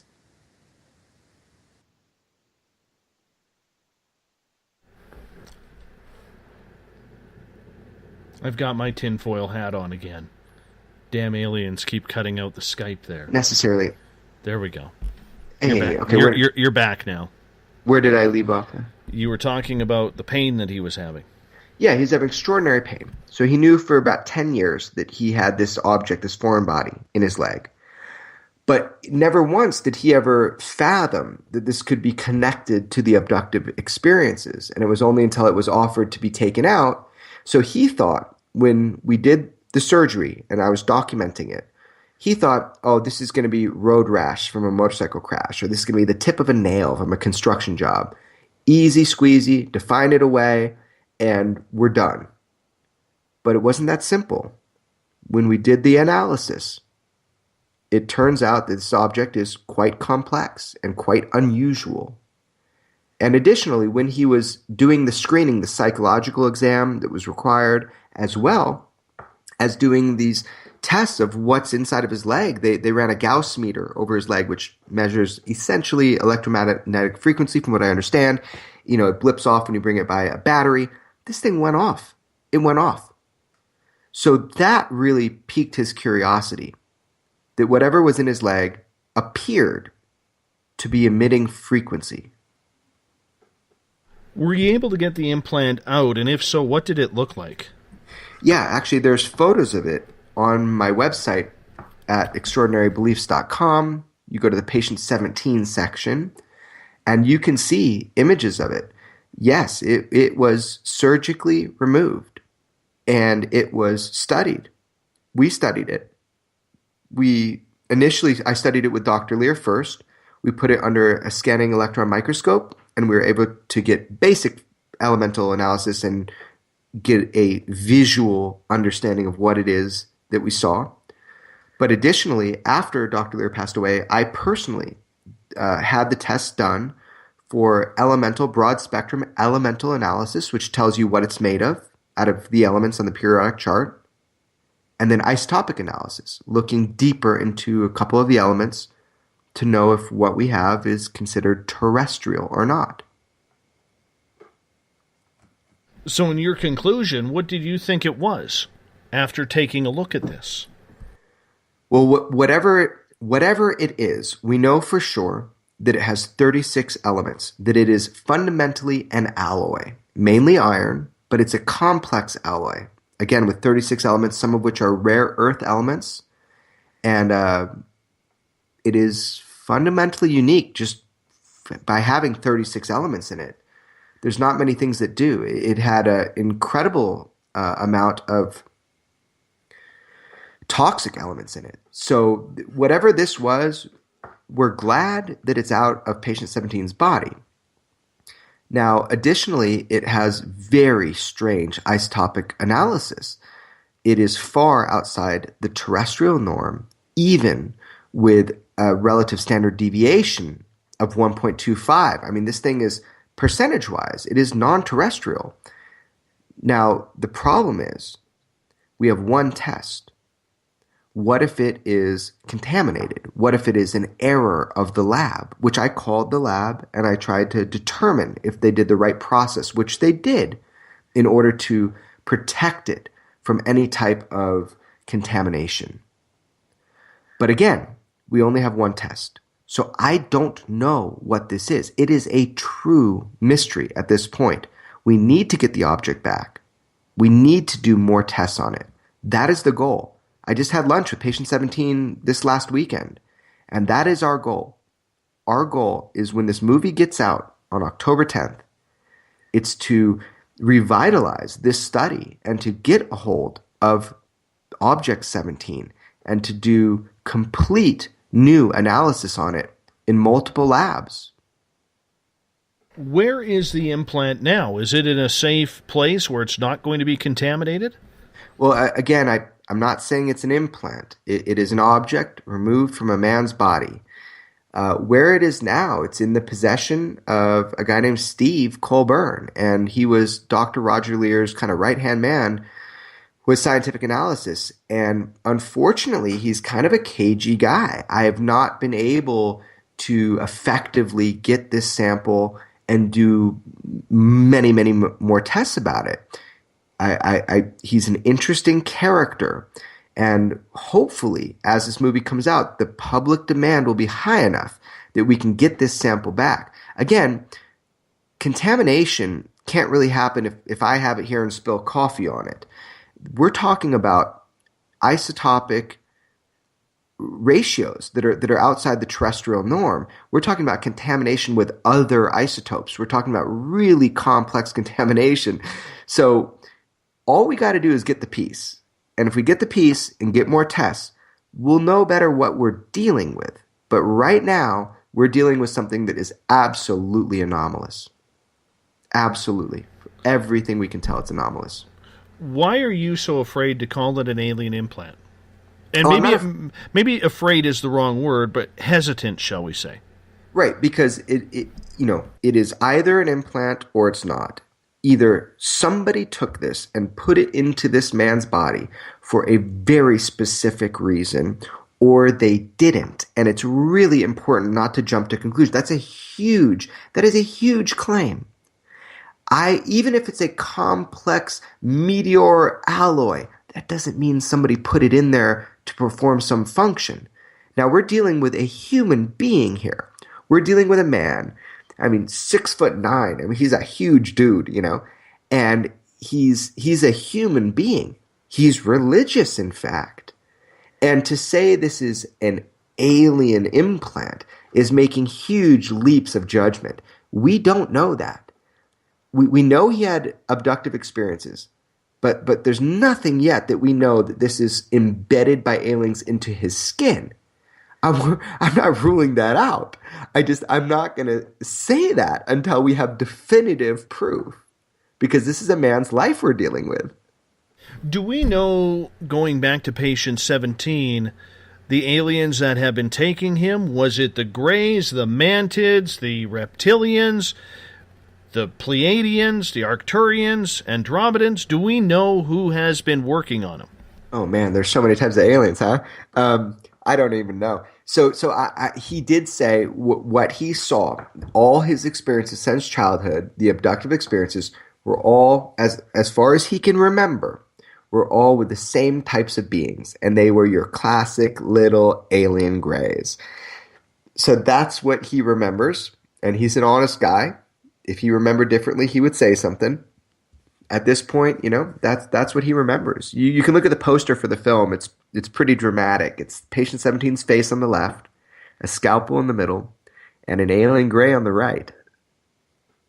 Trust me, I looked at that and it gave me the heebie-jeebies, just so you know. That's awesome. Even though the Greys that I have dealt with personally do not look like that, and I'm thankful. Them long-faced, those Sarah Jessica Parker type alien faces, I'm just not a fan of them. Just not a fan of them. Yeah, I went there. It really It kind of gave me a little bit of the creeps too, seeing patient 17's reaction to the poster. For him, it's a very real experience. And yeah, well, I guess that's the point though. You try to make a movie people can see. So you make, posters that grab people's attention. So people should watch it, man. It's probably the most in-depth study into the alleged implant phenomenon, than other movie. I don't know another movie that has gone this deep into someone's life. It's worth the watch. Considering what he has gone through with the implantation or potential implantation and the alien abduction, you mentioned that there was some sort of toxin in those metals in the implant. Did he ever suffer from any health concerns because of it? I would answer that saying no, in that the toxic alloys that were inside of this element it was so minuscule that over years it could create dramatic health effects or something like that. But again, we're talking parts per million. Again, you don't want it in your body. But I would say no. I would say, you can put gold in the human body, no problem. But you put mercury and you're in trouble. You put lead, bismuth, thallium, tungsten. You're in trouble, right? So this is some of the elements that were in his body. Oddly enough, but again, this is parts per million. But oddly enough, I was sitting there at a bar by UCLA after just going to go see the head meteorite specialist to talk with him about the results that I got to see if this was meteoric.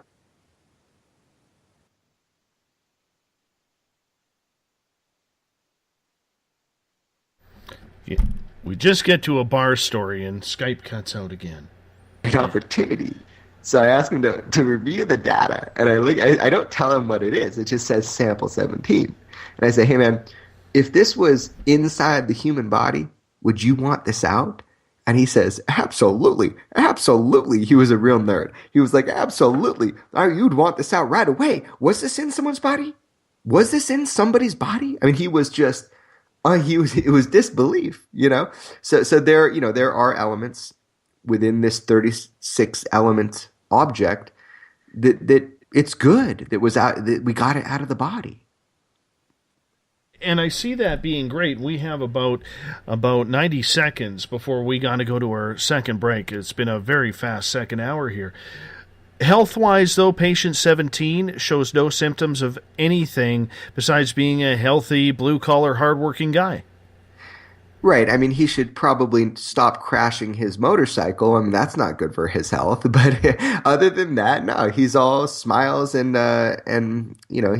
he's a healthy dude, But we all have health issues. All human beings live long enough; they're going to have health issues. But no, there's not something that is directly related to this object. He has said, however, that he feels like ever since it was taken out, that he has dealt with more health issues. But we were kind of laughing about that this weekend, saying, or that's just old age.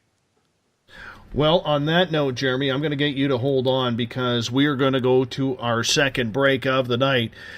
Jeremy Corbell is our guest tonight. He is an artist. He is an investigative filmmaker in regards to the topics, like we talked earlier about the Skinwalkers and Skinwalker Ranch, Patient 17, and his documentary. We will find out a little bit more about that right after this break. We're also going to get into some alien talk because you know me, I love me some aliens. And anytime we get to talk aliens, I'm good to go. Jeremy's going the distance tonight on SOR. We thank him for doing that. Don't forget, during the break, while you're listening to our promos, check out his website, extraordinarybeliefs.com. Once again, extraordinarybeliefs.com. And if you scroll down to the photo section, you can actually get a picture of what this implant looks like from patient 17. Very, very cool. I did that when he was talking about it. You're listening to Spaced Out Radio. I am your host, Dave Scott. We will be back with more from Jeremy Corbell and alien talk right after this on the mighty SOR. We're getting strange on Saturday nights. Hi there, this is Dave Cruz, and each Saturday, starting at 9 p.m. Pacific, midnight Eastern, I will take you on a tour of the weird and obtuse on Spaced Out Saturdays, from aliens to Sasquatch and every tinfoil hat in between.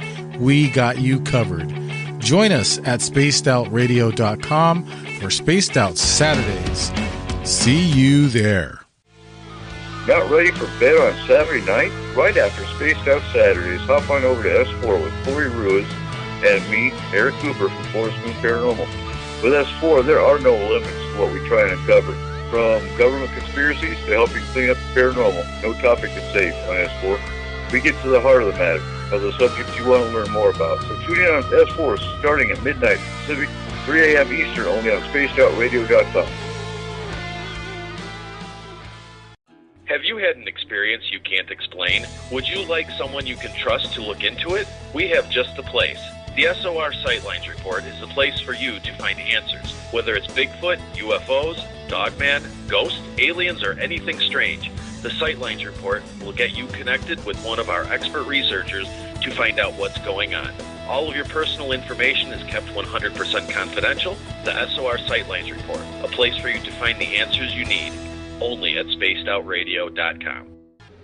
Hi there. I'm Butch Witkowski, lead investigator with UFOcop. On the final Monday of every month, you can listen to me and host Dave Scott on Spaced Out Radio's Strange Days. We're going to get to the heart of the matter when it comes to what's happening out there. People are seeing and experiencing things from ET contact to Bigfoot, and I want to hear about it. Your experiences are what we investigators need to help solve these unknown mysteries. So tune in at spacedoutradio.com to the final Monday of every month from Butch Witkowski's Strange Days. This is Eric Markham, news editor for the Spaced Out Radio's The Encounter Online. We have put together a great team of writers and journalists from all over the world to bring you top-quality paranormal stories, from alien encounters to the latest conspiracies. You won't find any of that fake news here. True stories and top-notch reporting as we look to bring these experiences to the mainstream. The Encounter Online, only at spacedoutradio.com. Do you want to know the truth? Do UFOs exist? Are aliens real? Are the governments hiding the biggest secret in history? We're UFO seekers, and we're on a hunt for the truth. Subscribe to our YouTube channel and follow along with us as we journey across the United States, visiting UFO hotspots and alien hotspots, trying to document the UFO phenomenon. Catch us on Spaced Out Radio every third Monday of the month as we discuss Area 51, UFOs, and more. And also, don't forget to subscribe to us on YouTube. Patrolling the Pacific Northwest, we are always on the lookout for the strange and unassuming stories that real people are experiencing. Hi, I'm Vincent Zunza from Pacific North Weird. Me and Alexandra Sullivan have teamed to bring to you those odd stories that never seem to make it into the mainstream. Stories so weird that will leave you scratching your head wondering, is this real? It's as real as it gets with Pacific North Weird. You can watch our videos right here at spacedoutradio.com. Become more intimate and interactive with Spaced Out Radio. Join our Space Travelers Club with your new membership. For $5 a month, we'll provide you with special access to the website, monthly prize draws from books to psychic readings, along with monthly newsletter, private interviews, and more. Sign up today to be part of Spaced Out Radio's experience. Looking for a place to advertise at a very reasonable cost? Look no further than Spaced Out Radio. SpacedOutRadio.com has an advertising tab that you can click to check out our daily, weekly, and monthly packages to play on the radio, or our website including social media. From commercial spots to banners, we have it all. Check out our competitive pricing today. Don't have time to listen to Spaced Out Radio live? Wherever you are, the car, the office, the shower, or even if you're traveling, we're right here for you. Each Spaced Out Radio show can be found on iTunes, TuneIn, and on our YouTube channel, Spaced Out Radio Show. It's the perfect way for you to catch up on our shows. For more information, just head over to our website, spacedoutradio.com, and tune in to us today.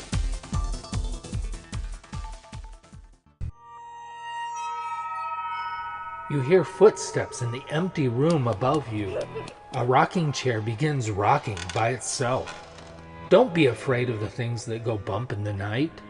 Reach for Spirit Storybox, the iPhone app the Huffington Post UK called the only ghost hunting app you will ever need. Spirit Storybox. The spirits are telling their stories. Are you listening?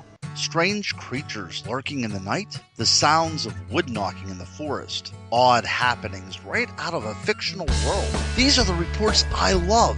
Hi there, this is author Ronald Murphy, and I would love it if you join me and Spaced Out Radio host Dave Scott the second Wednesday of every month on our journey into the unknown land of cryptozoology at spacedoutradio.com. From Mothman to Frogman and everything in between. Hey, they don't call me the crypto guru for nothing. It's Cosmic Sundays with me, Elizabeth Anglin, in Cosmic Passport. Let me take you down a 3-hour spiritual journey where we will get into everything from ET contact to Psychic Sundays. It's a journey of listening and learning together with some of the best professionals in their fields. You can tune in to Cosmic Passport at spacedoutradio.com every Sunday, starting at 9 p.m. Pacific, midnight Eastern.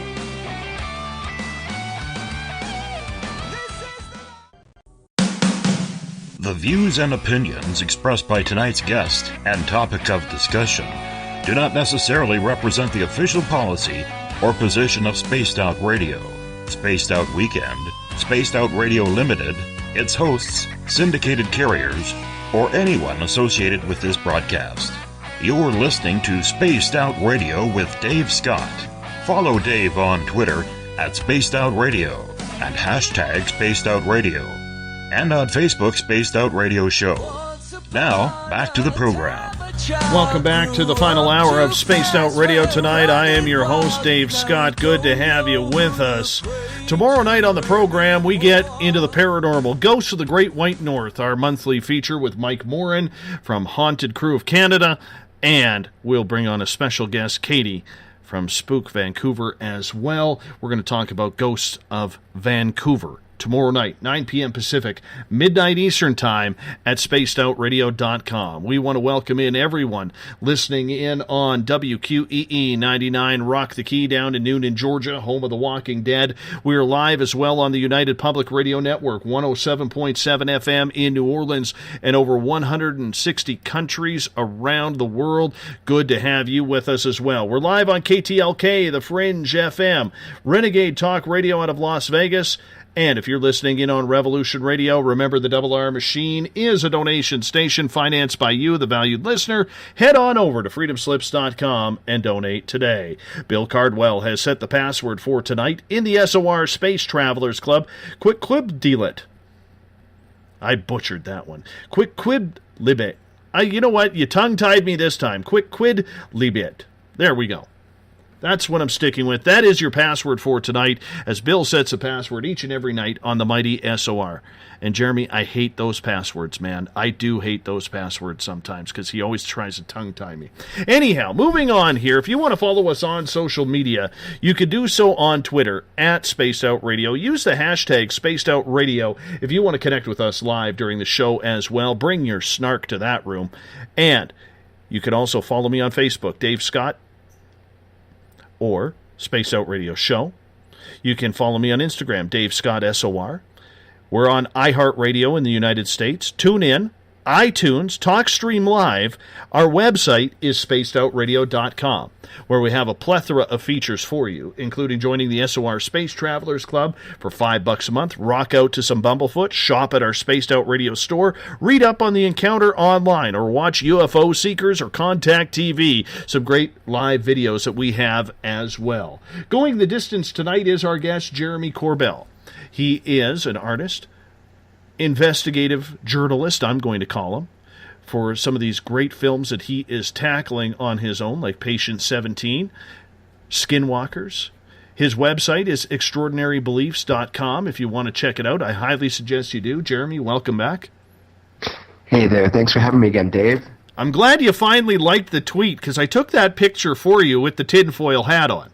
Man, I am loving this tweet, Dave. You look awesome with a tinfoil hat. This is just a great photo, man. I told you, man. I told you. I always have my tinfoil hat ready, because you never know when we're going to get beamed, man. You never know. My beautiful daughter made that for me. So that's great. So, you know, it's something that I wear very, very proudly. She did it as a joke. She's like, "Oh, you'll never wear it." Yeah, no. Old Dad's gonna wear that. She's keeping Daddy real with that hat. That is awesome. Exactly.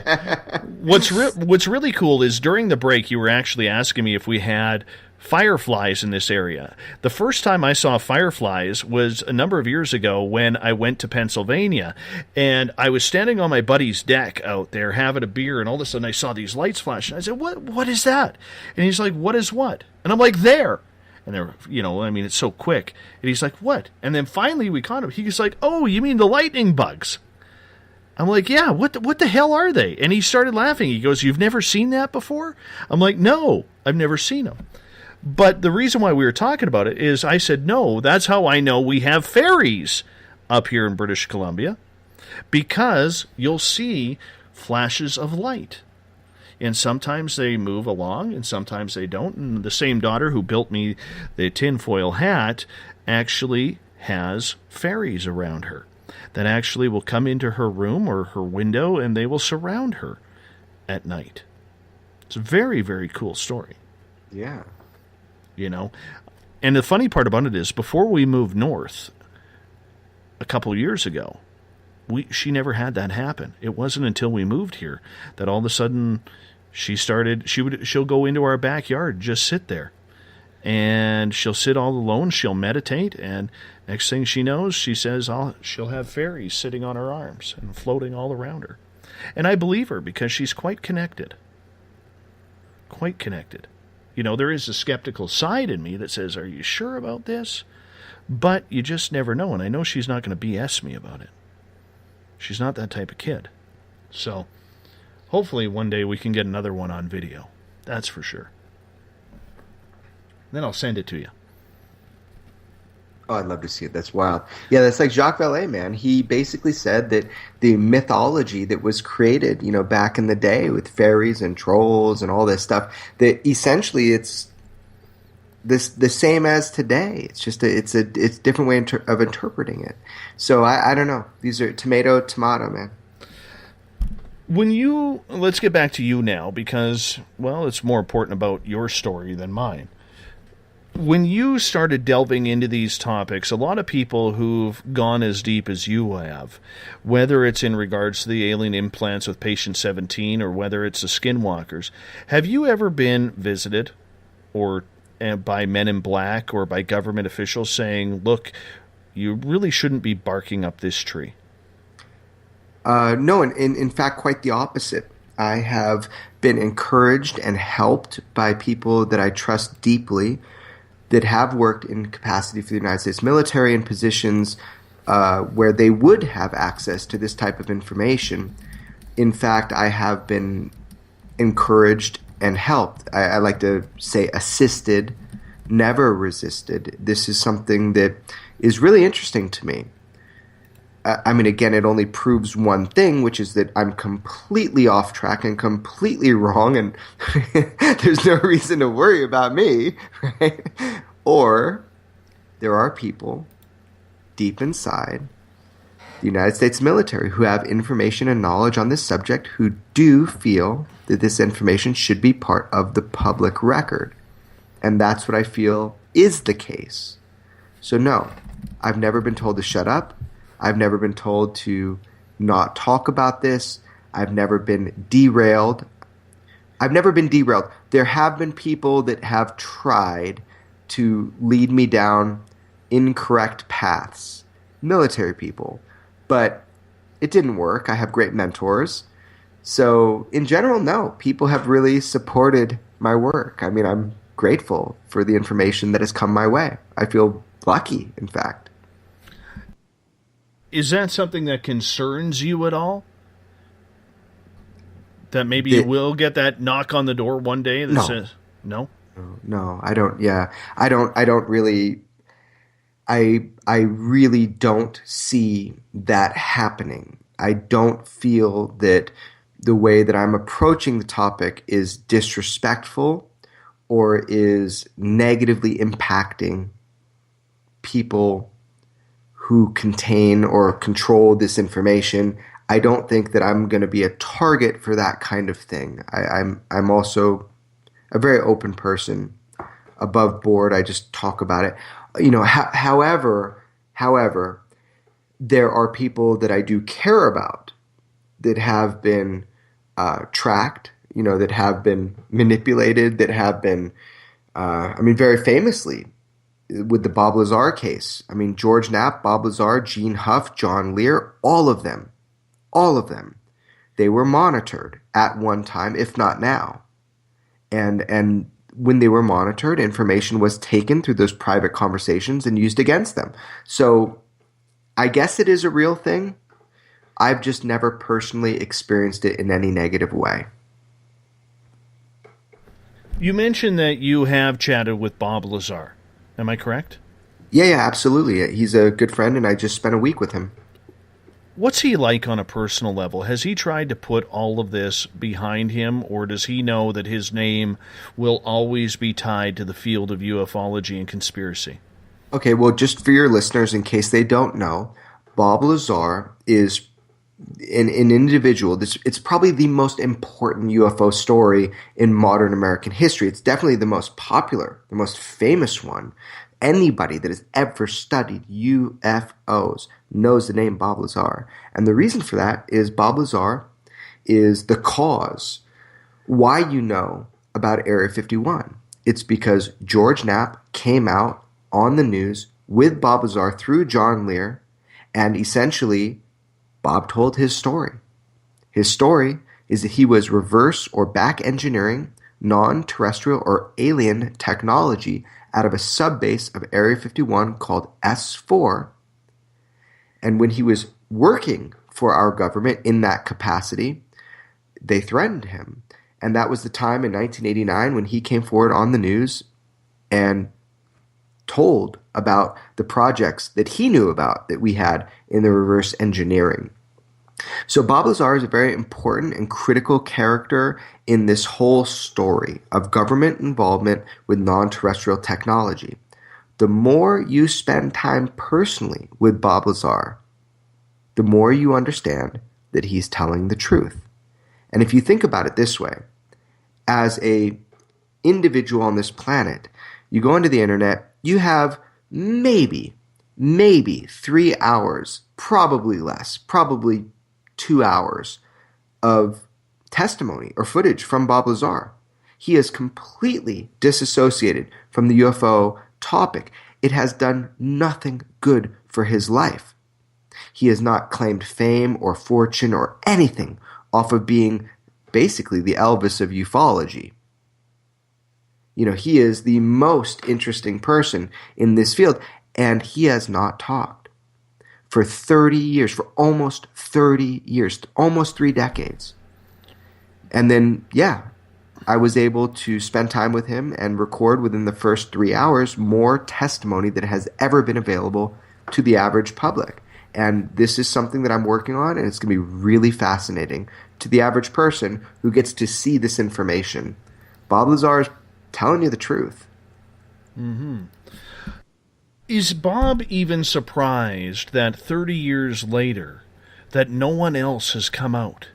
No one else has taken that opportunity to say, I know what's going on there as well. Bob was correct. Because he's, unfortunately, for 3 decades, been a lone wolf in this project and has basically been shunned. He's been, had his life erased partially with his education and everything, and this isn't a dumb man. This isn't a stupid man. This is smart, very smart. This is a very brilliant man who, let's just say maybe had his conscience get the best of him. But is he surprised no one else has come out since? That's a very complex question, and I did ask him that on a variety of levels. I guess on the first level, how can he trust the people that come forward to him and give him the nod or the thumbs up or the pat on the back and say, we know what you're talking about. We support you. There's been a lot of people that came forward and just simply repeated what he told us and said that they worked there. They worked at S4. Well, he's memorized the names of the people that work there, and those people have not worked there. So that's the bottom line, is that how can he trust the people that come forward unless they give him undeniable proof? Now, I have had undeniable proof that Bob Lazar is telling the truth. There are people that I trust that have come forward to me and have provided me that evidence and that proof. So, I don't know. It's an interesting question. Look, this is one of the smallest programs in human history. This is a tiny program, the people that are allowed to work on this. It's so compartmentalized that I'm not surprised. But yeah, he thought that certain people would come forward that he worked with, but they didn't. Does he keep in touch with anybody from that era, or did he totally disassociate himself, or because of their own protection, did they have to disassociate from him? Yeah, I would say that there was always compartmentalization from the way that he describes the situation, from going on the Janet flights out to Area 51 and driving the bus down to S4 or being driven down there. It was always a very compartmentalized thing. There was only a few points of contact. He did, however, remember all the names of the people in that particular program in 1989. But that program might have vastly changed since 1989 because that program was already initiated a long time before Bob Lazar ever got there. So the people he's still in touch with, of course, because it's like bonding in war. I mean, there's George Knapp, John Lear, and his best friend Gene Huff. These are the people that he has stayed in constant communication with over the decades. Does he regret coming out? We talked about that, and he does not regret coming out. We made kind of an analogy. You're a right-hand guy or a left-hand man, you know. It's like on the right hand, the information should be out to the public. Daddy does not control the information, meaning the government. This is a human issue. Are we alone? What is the origin of our species? These are big questions with disturbing answers. And on the right-hand side is somebody that just releases that information. Be damned. Doesn't matter what happens. People should know. And the left side is somebody that coddles that information and doesn't let that information out. He's a right-handed man. He believes that information should be out to the public no matter what the ramifications are. So no, he would do it all over again. Of course, he would love to be working in those programs. He would love to have continued working in those programs. How exciting is that, to be involved in these programs that are so special and so important? But that's not the way that it panned out for him. And he's okay with that. Is he surprised he's alive? I never asked him if he's surprised. I think we're all kind of surprised we're alive, you know, after you get past a certain age. I never asked him if he's surprised he's alive, but I think that he took very specific steps to make sure that if he was offed, that it would be to the detriment of those trying to conceal this information. And in fact, he still has that apparatus in place where it would be to the detriment of those trying to hide this information to murder Bob Lazar. I was just going to ask you that. So there is some sort of film or something that maybe he smuggled out of there that could really, really unwind things if by chance he were to come out or come into the public eye as being deceased in a mysterious way. I think it was very smart what he did. I think it was very smart what he did coming out on the news with George Knapp and being pushed into the public realm to a degree. I think it was very smart. I think he's a smart man, and I think that he has taken, you know, certain protections to make sure that you know, he can't just be offed without consequence. I think he's a very smart man, and that's all I'm going to say about that. Understandable. I mean, you can't break that trust or anything along those lines because there are listening ears, let's be honest, to every type of topic that we do.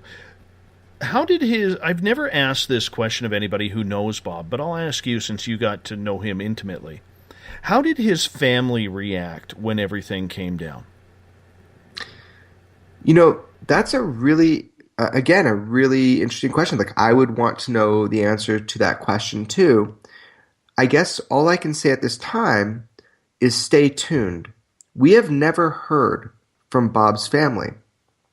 To date, we have never heard from Bob's family about what that was like going through that time with him. But I suspect in the near future, we will hear from Bob's family. Is that a hint? Should we take that as a hint? Take it however you want, man. That is pretty awesome. That is a good anticipatory hint that you just gave us in regards to that. Thank you so much for sharing that. With Bob, if you could remind our audience how it came to fruition, because when he did that first interview, he was blacked out. I'm not sure if his voice was changed or not, but how did they figure out it was him? Wow, yeah, that was really amateur hour, man. So he, you know, at the time, George Knapp lost a guest that was supposed to be on the show at that time. He then called John Lear, and he said, hey, is that guy that worked on the inside ready to talk yet? Because John Lear had told George Knapp that there was a physicist who was on the inside that might be ready to talk. And just so happened, on that day, he was definitely ready to talk. He was fearing for his well-being. So he did go on the news, He was blacked out. His face was blacked out. Behind him was the light. He was in silhouette. But almost in an ironic joke, Bob made a point of saying his name on the news, although they did say it was a fictitious name, that it was a name he chose, was Dennis. Dennis was the name of Bob's boss, almost like his handler at S4. So it took the United States government, half a millisecond to figure out who it was speaking in silhouette on Channel 8 on the news that night, that then went international the next day. So the jig was up within 2 seconds. But that was Bob's point. Bob went public without showing his face. He didn't want the notoriety. He didn't want to be associated with it by face, by name, personally. But he wanted to shoot a weapon across the bow and basically say, you can't just push me around and threaten my life because I have things in place to stop you from doing that. So he went on the news, and it was just, what a moment. It's still great TV. I catch myself actually going back every couple of months to look at that. You know what I'm saying? And just to see, the reaction, to see if I see anything different or hear anything different from his interviews and the few that he did give. Why did he feel so compelled? What was threatening him there that he felt that he needed to do this? Yeah, well, he was directly threatened. I mean, at that time, he was taken, I think it was to Creech Air Force Base, and they put an AK-47 or some sort of machine gun up to his chest and said, do you know what we're going to do to you now? I mean, it was like, at that time, he was under a lot of distress, and it was because he was taking people outside of Groom Lake to Papoose Lake on the outskirts and showing them on 3 different nights, on 3 different occasions, saying there will be a flying saucer that is having a test flight that raises up over this lake bed, this obscure lake bed. And sure enough, every night out of those 3 nights that he said it would happen, it did happen. And in fact, on one night, they got video footage of it. So it's absolutely incredible to me that people argue these strange details about his past and his life when we have, newsflash, flying saucers over Papoose Lake on video on 3 different occasions. And he knew the times. He knew when to bring people there. Bob Lazar is a first for many things. He talked about S4. He talked about these programs. It is absolutely incredible what has been verified. I found somebody that worked with him at Los Alamos in scientific capacity, in briefings, in specialized briefings, in classified briefings.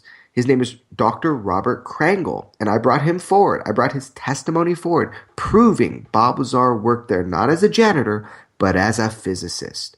So over all these decades, between George Knapp's work and then the few things that I've been able to do, we have proven beyond a shadow of a doubt, not only Bob Lazar is a scientist, he worked at Los Alamos, and most likely he worked out of Area S4, subbase of Area 51, which was admitted to George Knapp in 1989, that base does exist, that an S4 does exist. So this is the important story of Bob Lazar. Jeremy, it almost sounds like you're trying to reclaim the man's dignity. No, well, it's sad to me. It's really sad to me. Knowing him personally, it's the way people twist his story. He said it really clear, really precise. He didn't elaborate, and he didn't exaggerate. And yet people make up the craziest shit about him. Well, understandable. It's easy to be a scapegoat or a disinformation person, any title hat that he has worn in regards to this. But for you, meeting him for the first time and getting to know him now, what makes him so genuine? Well, it's funny. On this last trip out to film with him, again, there's a lot coming out because all we have is like an hour and a half, 2 hours of Bob Lazar and videotape. That's all anybody has ever had. And I told him that. People need to understand who he is. He needs to let people in so they can't dehumanize him and just change his story and twist it and market it and make it something that it's not.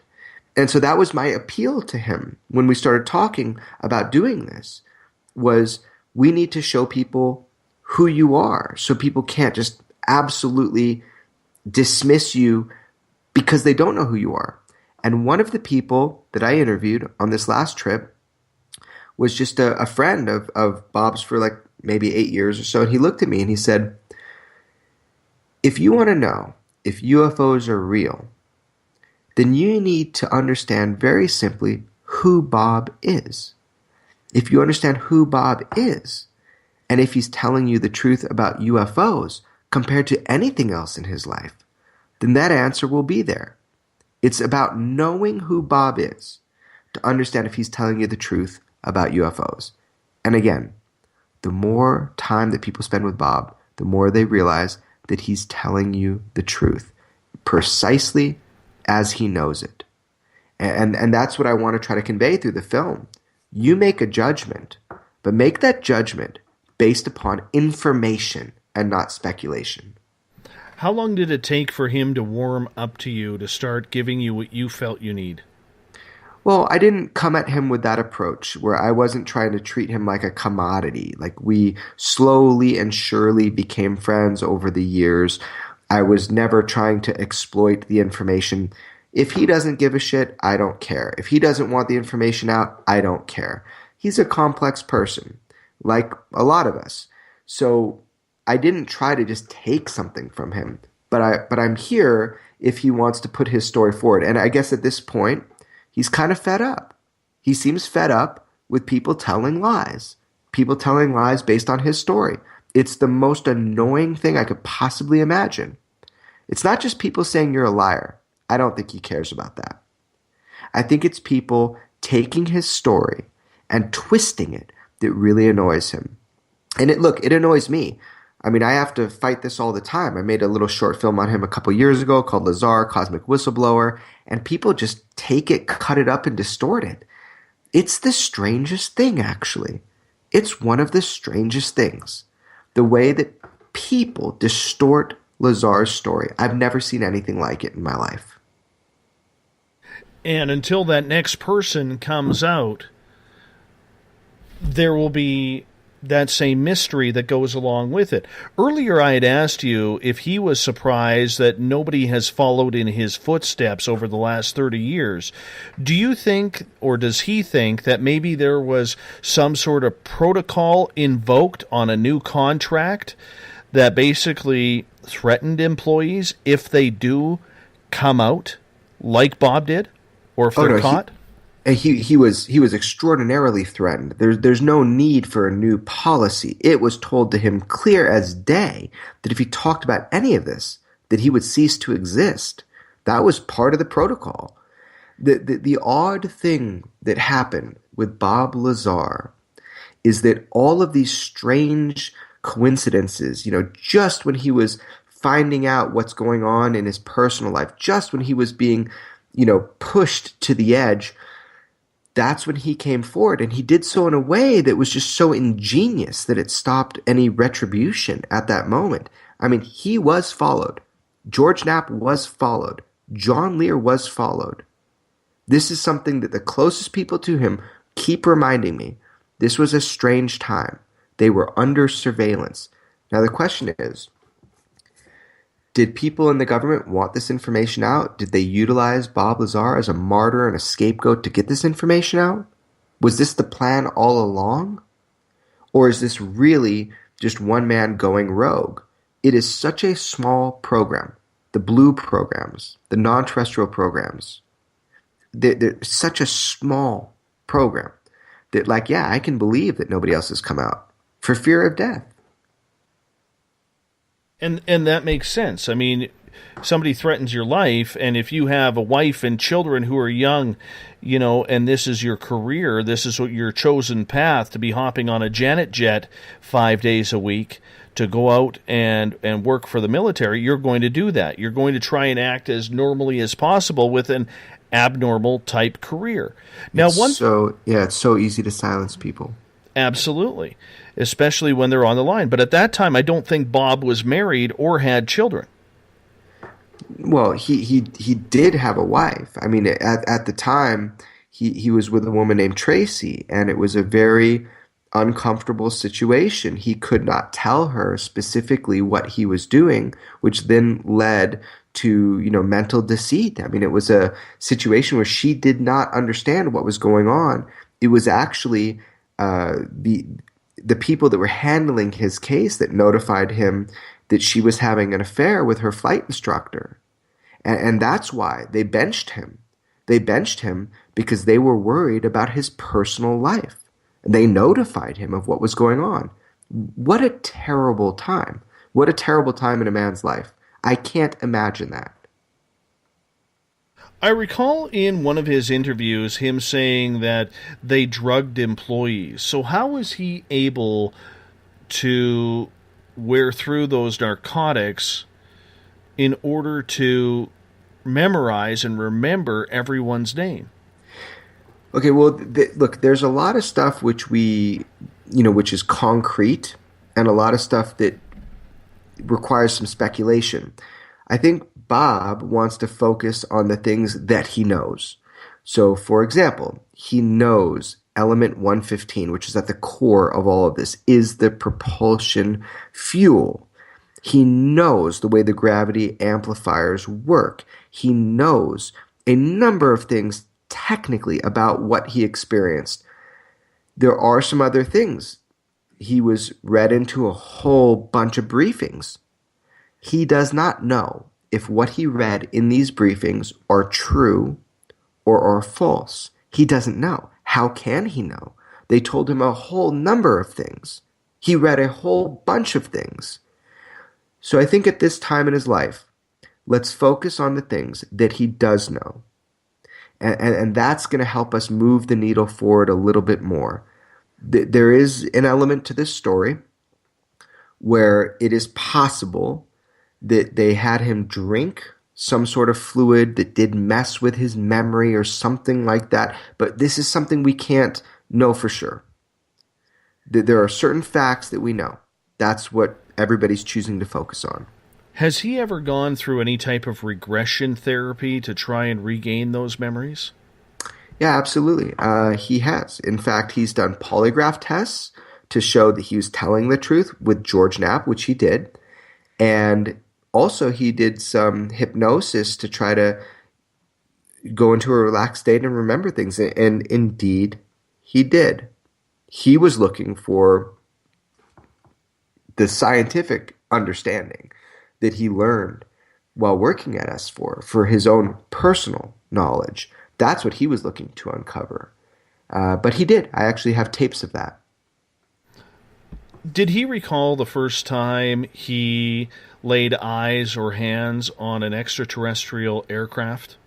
Yeah, that was really impactful, in fact, because when he first walked by it, to him, he thought, wow, this is what all the hubbub is about UFOs. Clearly, it's the United States government. Here's one of the craft. It has an American flag on it. This is ours. And it was only until he walked inside where he was able to climb up through a hatch when he got inside and he saw that it was formed around a being that was much smaller than a human being. And in fact, he said, it felt ominous. It was as if he shouldn't be there. And it was a really kind of ominous feeling, is the way he described it. And I think that had the most impact, was not just working on the detached gravity amplifier, the propulsion system. It was being inside of what he called the sports model, where it really made him feel, and it really dug in, that this is real. We didn't make this. The reason why I'm asking and where I'm going with this is when I had, in a span of 5 days in April of 2014, I had an extraterrestrial landing right in front of me, that this ship was actually turning its lights on and off at my command. And 5 days later, I went back to the property where it happened. I met a young lady there named Samantha Mowat, who was an extraterrestrial contactee for her entire life. and she's very intuitive. I took her back 20 minutes after meeting her. I took her back into the field where I had seen the ship, and in behind that field is a forest, and she gets called into the forest, or intuitively says, do you want to go in the forest? Because I think there's somebody there, or something there. And we ended up, I'm paraphrasing the story because my audience has heard it umpteen dozen times. We walk back into the forest. It's 2 o'clock in the afternoon on a school day, so there's no kids around, not a cloud in the sky, and the odd part was not even an airplane in the sky, and this farm was on a flight path. And at 2 o'clock in the morning, afternoon, she stops me in the middle of the forest, about 100 yards in, and says, Dave, I don't want you to panic, but I want you to look that way, pointing north, and tell me what you see. And about 200 feet away was a 10 to 12 foot extraterrestrial staring back at us. I'm 40 years old, and all I can say is, Samantha, what the F is that? And I wasn't scared of it, Jeremy. What I was scared of is at that moment when I had that sighting in the middle of the day, I was scared that everything I had learned in my life up until that point was now garbage. Reality was over, or my perceived reality was over, and a new reality was just born right then and there. So I guess what I'm trying to ask in a long-winded way, when Bob saw that first UFO, did it crash his reality of what life truly was? Yeah, it's funny. I actually basically asked him that exact question. Like, what is the impact of seeing something like that, of having that, revelatory experience? And yeah, I would say that from what I recall, Bob's answer was, yeah, it completely upended everything that he had learned and thought. I mean, the basic concept that we are not alone. But at the same time, as a scientist, I think it makes sense to him. It made sense to him. But it was just, yeah, this is so extraordinary, man. This is 1989. I mean, I don't even know what it's like to experience something you experienced like that. If I had that experience, I'd probably be trembling in my boots, man. I have no idea. That is wild. But to have that experience has to be paradigm shifting, mind altering, universe just reorganizing. I can only imagine. And yes, I do think that for Bob Lazar, having that hardcore, physical, tangible experience of walking into a UFO, climbing up inside of one, something not made here, it's got to affect you, man. Well, I can tell you this. In my experience, there were two beings there. I only saw the one. I could not take my eyes off of the one. The second one that was there started communicating telepathically with Samantha and said, we're here to say hello. We are not here to take you. You are more than welcome to come on over to us to say hello. However, we fear for the man's health. They were concerned about me because they knew, literally, I was crapping my pants. Right? Not literally, but figuratively crapping my pants. Because at 40 years old, you really don't expect to see aliens at 2 o'clock in the afternoon in the forest behind your friend's house. No, I would say not. I would say not. Exactly. I mean, look, man. Yeah, I mean, I'm sitting out here in the wash in the middle of the night where I live, out very remotely, and I see like 12 coyotes run by. I'm okay with that. It's 12 coyotes. I'm walking around a corner. I see a rattlesnake by my dog. I pick up the rattlesnake, get it out of there. I'm okay with that. An absolute huge alien being. Yeah, I'd probably be a little bit on edge. Well, then we'll fill you in on who Carl is. So if you ever listen to this show and you hear us talking about Carl, on April 15th, 2015, or April 20th, 2015, about 17 minutes into the show, I actually had an alien gray appear at my window watching me broadcast. Oh. He was about 7 feet away. We've nicknamed him Carl now. Hey, man, we got to hang out more because I am a you. skeptic. I have not seen anything like this yet. I am looking to see something like this. The funny part about it is everybody who hangs out with me on a personal level, my audience doesn't even really know this, but the people who hang out on me on a personal level, all of a sudden strange things will start happening to them, and they'll say, Dave, I just blame you. That's the easiest way to do this. Nothing like this happened until you came into my life, so I'm just blaming you. And I get blamed for everything, so I'm good with it now. But yes, so the reason why I brought up those examples, and not to take away or to one-up Bob Lazar, was I can feel what he is going through because in a much different way, I experience the same thing. Does he, looking back at it 30 years later, in hindsight being 2020, does he wish he would have taken more in or taken more time, or did the job just not allow that? Yeah, I don't think the job allowed that. I mean, of course, we always want to kind of go back and say, I wish I'd taken more in. I wish I had kind of absorbed more. Look, it's an extraordinary experience. It is so cool that he had that experience to begin with. So you can talk about regrets, how you do things differently. You know, does he wish he still worked in that environment? Well, it was a really bad, hostile, and compartmentalized scientific environment. Like, I don't know if he still wishes he worked, and of course he'd still love to be attached to that technology and figure it out. But really, I think he'd love to just throw a grenade and let everybody know kind of what's going on. A truth bomb, in a way. I think the most important thing at this phase in the story, 30 years, almost 30 years after everything went down, everybody needs to look at this story. They need to understand the Bob Lazar story. And they need to ask themselves, is Bob telling me the truth? Is this real? If it is, huge implications. So that's what my next project with Lazar is about. I do have a short that will remind you everything that happened with Bob Lazar. That's available now. You can go check that out. But what's coming is really interesting. It is the most in-depth look into the Lazar story that you have ever heard. When can we expect this? Because I'm going to be all over it, Jeremy. Yeah, it's a great question, man. I don't know. I mean, look, it's just me. I don't have a whole team. I make every film on my own. Every frame, every single thing I do all by myself. So ultimately, I can't, like, I tell people the way I make movies is slowly because it's just me.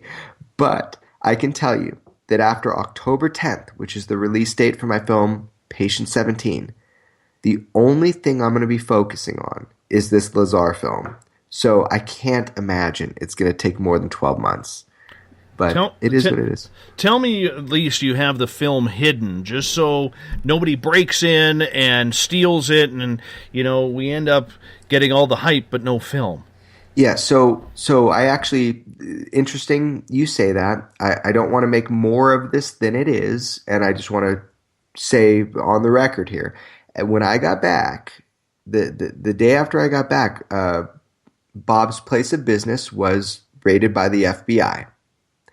And that was a big kind of kick in the balls. So I get back, I have the footage, and Bob is kind of terrorized by the FBI at this point. I have photos of that.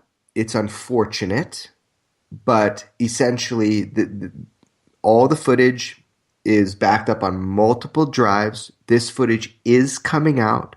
It's all encrypted, but it's everywhere. So it is coming out.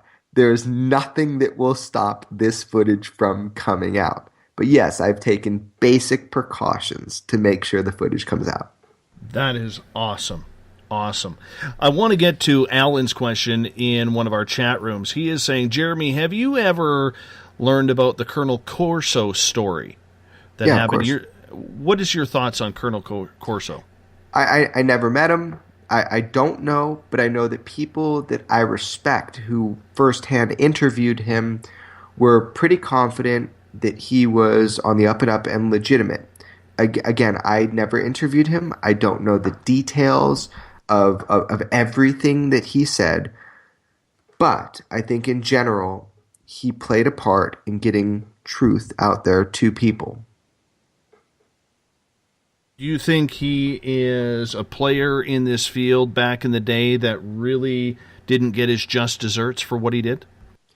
Well, I think he did get, I think that we are acknowledging him right now. I think that people like George Knapp personally interviewed him. I do believe that he played a part in this information release. Yeah, I wouldn't discount Colonel Corso. We only got about 8 minutes left with you, my friend, and this has burned on by. Let's stop back at Patient 17. When do you expect that film to come out? I know when that film's coming out. It's coming out October 10th, 2017. So this October on the 10th, which is a Tuesday, there will be a global release.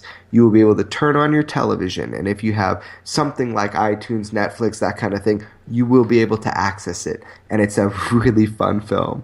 So for now, you can go to extraordinarybeliefs.com. You can read about it a little bit, but there's a lot coming out in the next couple months prior to that release, October 10th. And as we wind this down, I'm curious, with what you have learned in such a short period of time, where do you see the field of ufology going from here? I mean, hopefully we can just absolutely just destroy the charlatans and frauds and people saying absolute BS to confuse people. Open your eyes, ask critical questions, ask for proof. That's what I would say to anybody. Ask for proof. So that is what I'm hoping is going to happen, because there's such a signal to noise problem, and that's not just a cliche. Noise is the new black. It's absolutely disgusting, the people that are coming forward and talking and saying all this BS that isn't true about the UFO problem. And then there's people like my colleague Jacques Vallée. And it's very simple. With him, he's looking into the elemental and isotopic analysis of 15 different samples of alleged crashes or materials from UFOs. That is scientific. That is something we can monitor. So I would say, where's the field of ufology going? It's wherever we steer it, baby. And I really think at this point we need smart individuals, diverse individuals, people with critical thinking that can come into this field, younger people, older people, any people, come into this field and bring with you your talents and become a participant, not just a consumer of this information. This is one of the greatest mysteries that we have on this earth. And I think together, it's very simple. We can solve it. My mentor, George Knapp, said it's our job to investigate the unexplained, not explain the uninvestigated. So it's up to us to investigate. And so that's what I'm trying to do. And I invite everybody, anybody who's listening, to join in that and to become part of that and to contribute. And I really hope that people do that. Well, whatever we can do to help around here, you just let us know, because we'd love to share that with our audience and be a part of it as well. Yeah, we all should, man. Look, we need to construct our own architecture of understanding. This is something that occurs when we really invest ourselves, and it becomes a permanent facet of our character. It's not just like an idea that we heard from somebody else. When we devote ourselves to understanding the truth, to getting closer, to being open-minded to this stuff, that's when really powerful things can happen. So I invite everybody, email me, call me, find me somehow, tell me your story, and try to help me understand. And let's move the needle forward together. In your opinion, because I see a lot of researchers going the way of government disclosure and everything is on the government to show their hands, do you think there is still room out there for the experiencer's story? Yeah, I think the whole government disclosure thing is absolute bullshit. I think people should let go of it. I think it's stupid. I think people need to get over it. It's not something like where daddy's going to tell you the truth. There is disclosure every time a witness, an individual, has a close encounter. This has been happening for decades, if not centuries, if not thousands of years. So ultimately, this whole screaming at the government with your fist raised about disclosure, it's a waste of time. It's ridiculous.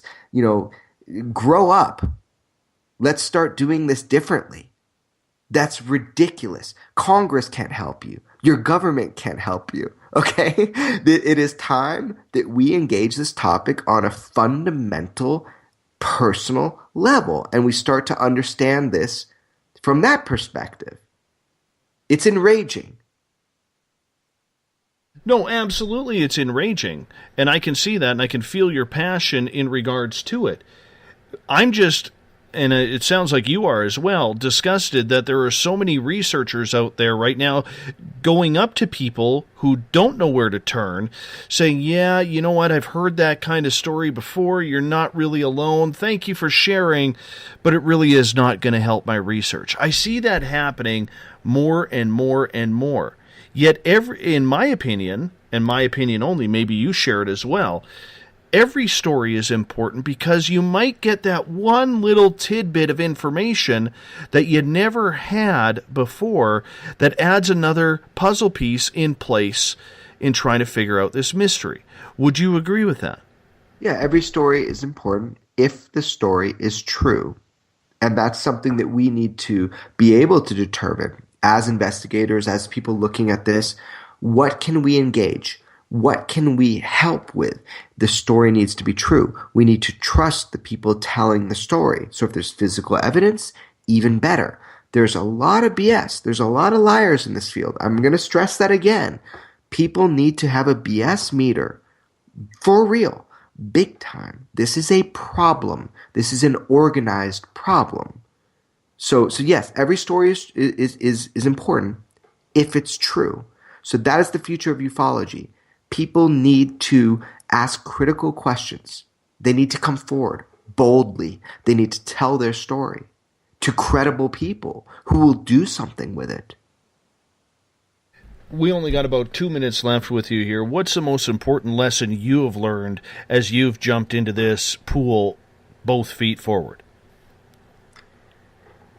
I guess the most important lesson that I've learned after jumping into this with 2 feet forward is that life is much more mysterious than we give it credit for, and that the basic understanding we have is probably not the right understanding of the universe, but more importantly, that we need to ask critical questions, that we need to move forward with sincerity and a scientific approach, and we should not accept mediocre descriptions, and we should press people on what they're saying. And that's what I've learned, is that you really need to push in order to move forward. I think that's a good answer, man. Way to be honest and genuine with it. Thank you. I will say this, Jeremy. Our time has pretty much come up to the top of the witching hour here, where we got to say goodnight. I would love it if you took the time to share with our audience where they can find more information about you, about your videos and movies coming out. Okay, really simply, if you go to extraordinarybeliefs.com, you'll be able to see all of my work. Everything is there. So extraordinarybeliefs.com.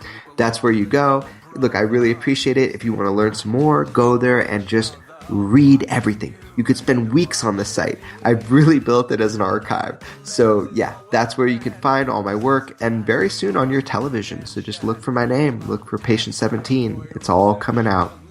And you continue to take your good work and spread it around, my friend, because you're one of the rising stars in this field, and it's been an absolute pleasure to have you on Spaced Out Radio tonight. Thank you so much for going the distance for our audience.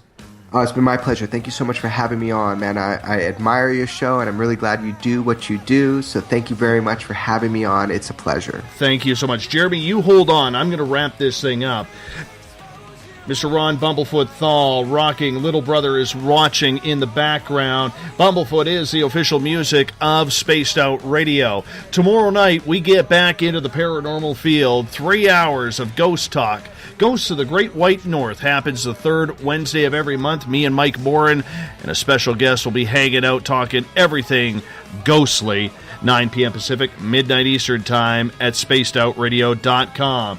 We want to thank everyone participating in the chat rooms tonight. I want to say thanks to my team, Everett Thiemer and Eric Markham from The Encounter Online, Tim Doyle, Jolene Lammers, web design, Catherine James, social media, Bob Davis, our great announcer, leading us in and out of every show, Kim Gandy, our director of business management. We absolutely love this team. Make sure you say thank you to them when you see them. But most of all, the most important people are you, the listeners, in the chat rooms, chatting away. Usually we get over 1,000 posts a night just on Spreaker alone. You guys are rocking it every night, spreading the word on social media. And you guys and gals at hashtag Spaced Out Radio on Twitter, you're the best as well. Thank you for sharing our shows and doing what you do.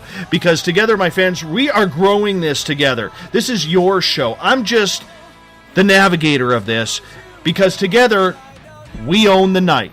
Mr. Bumblefoot, take us home. We will talk to you in 21 hours from now. Good night.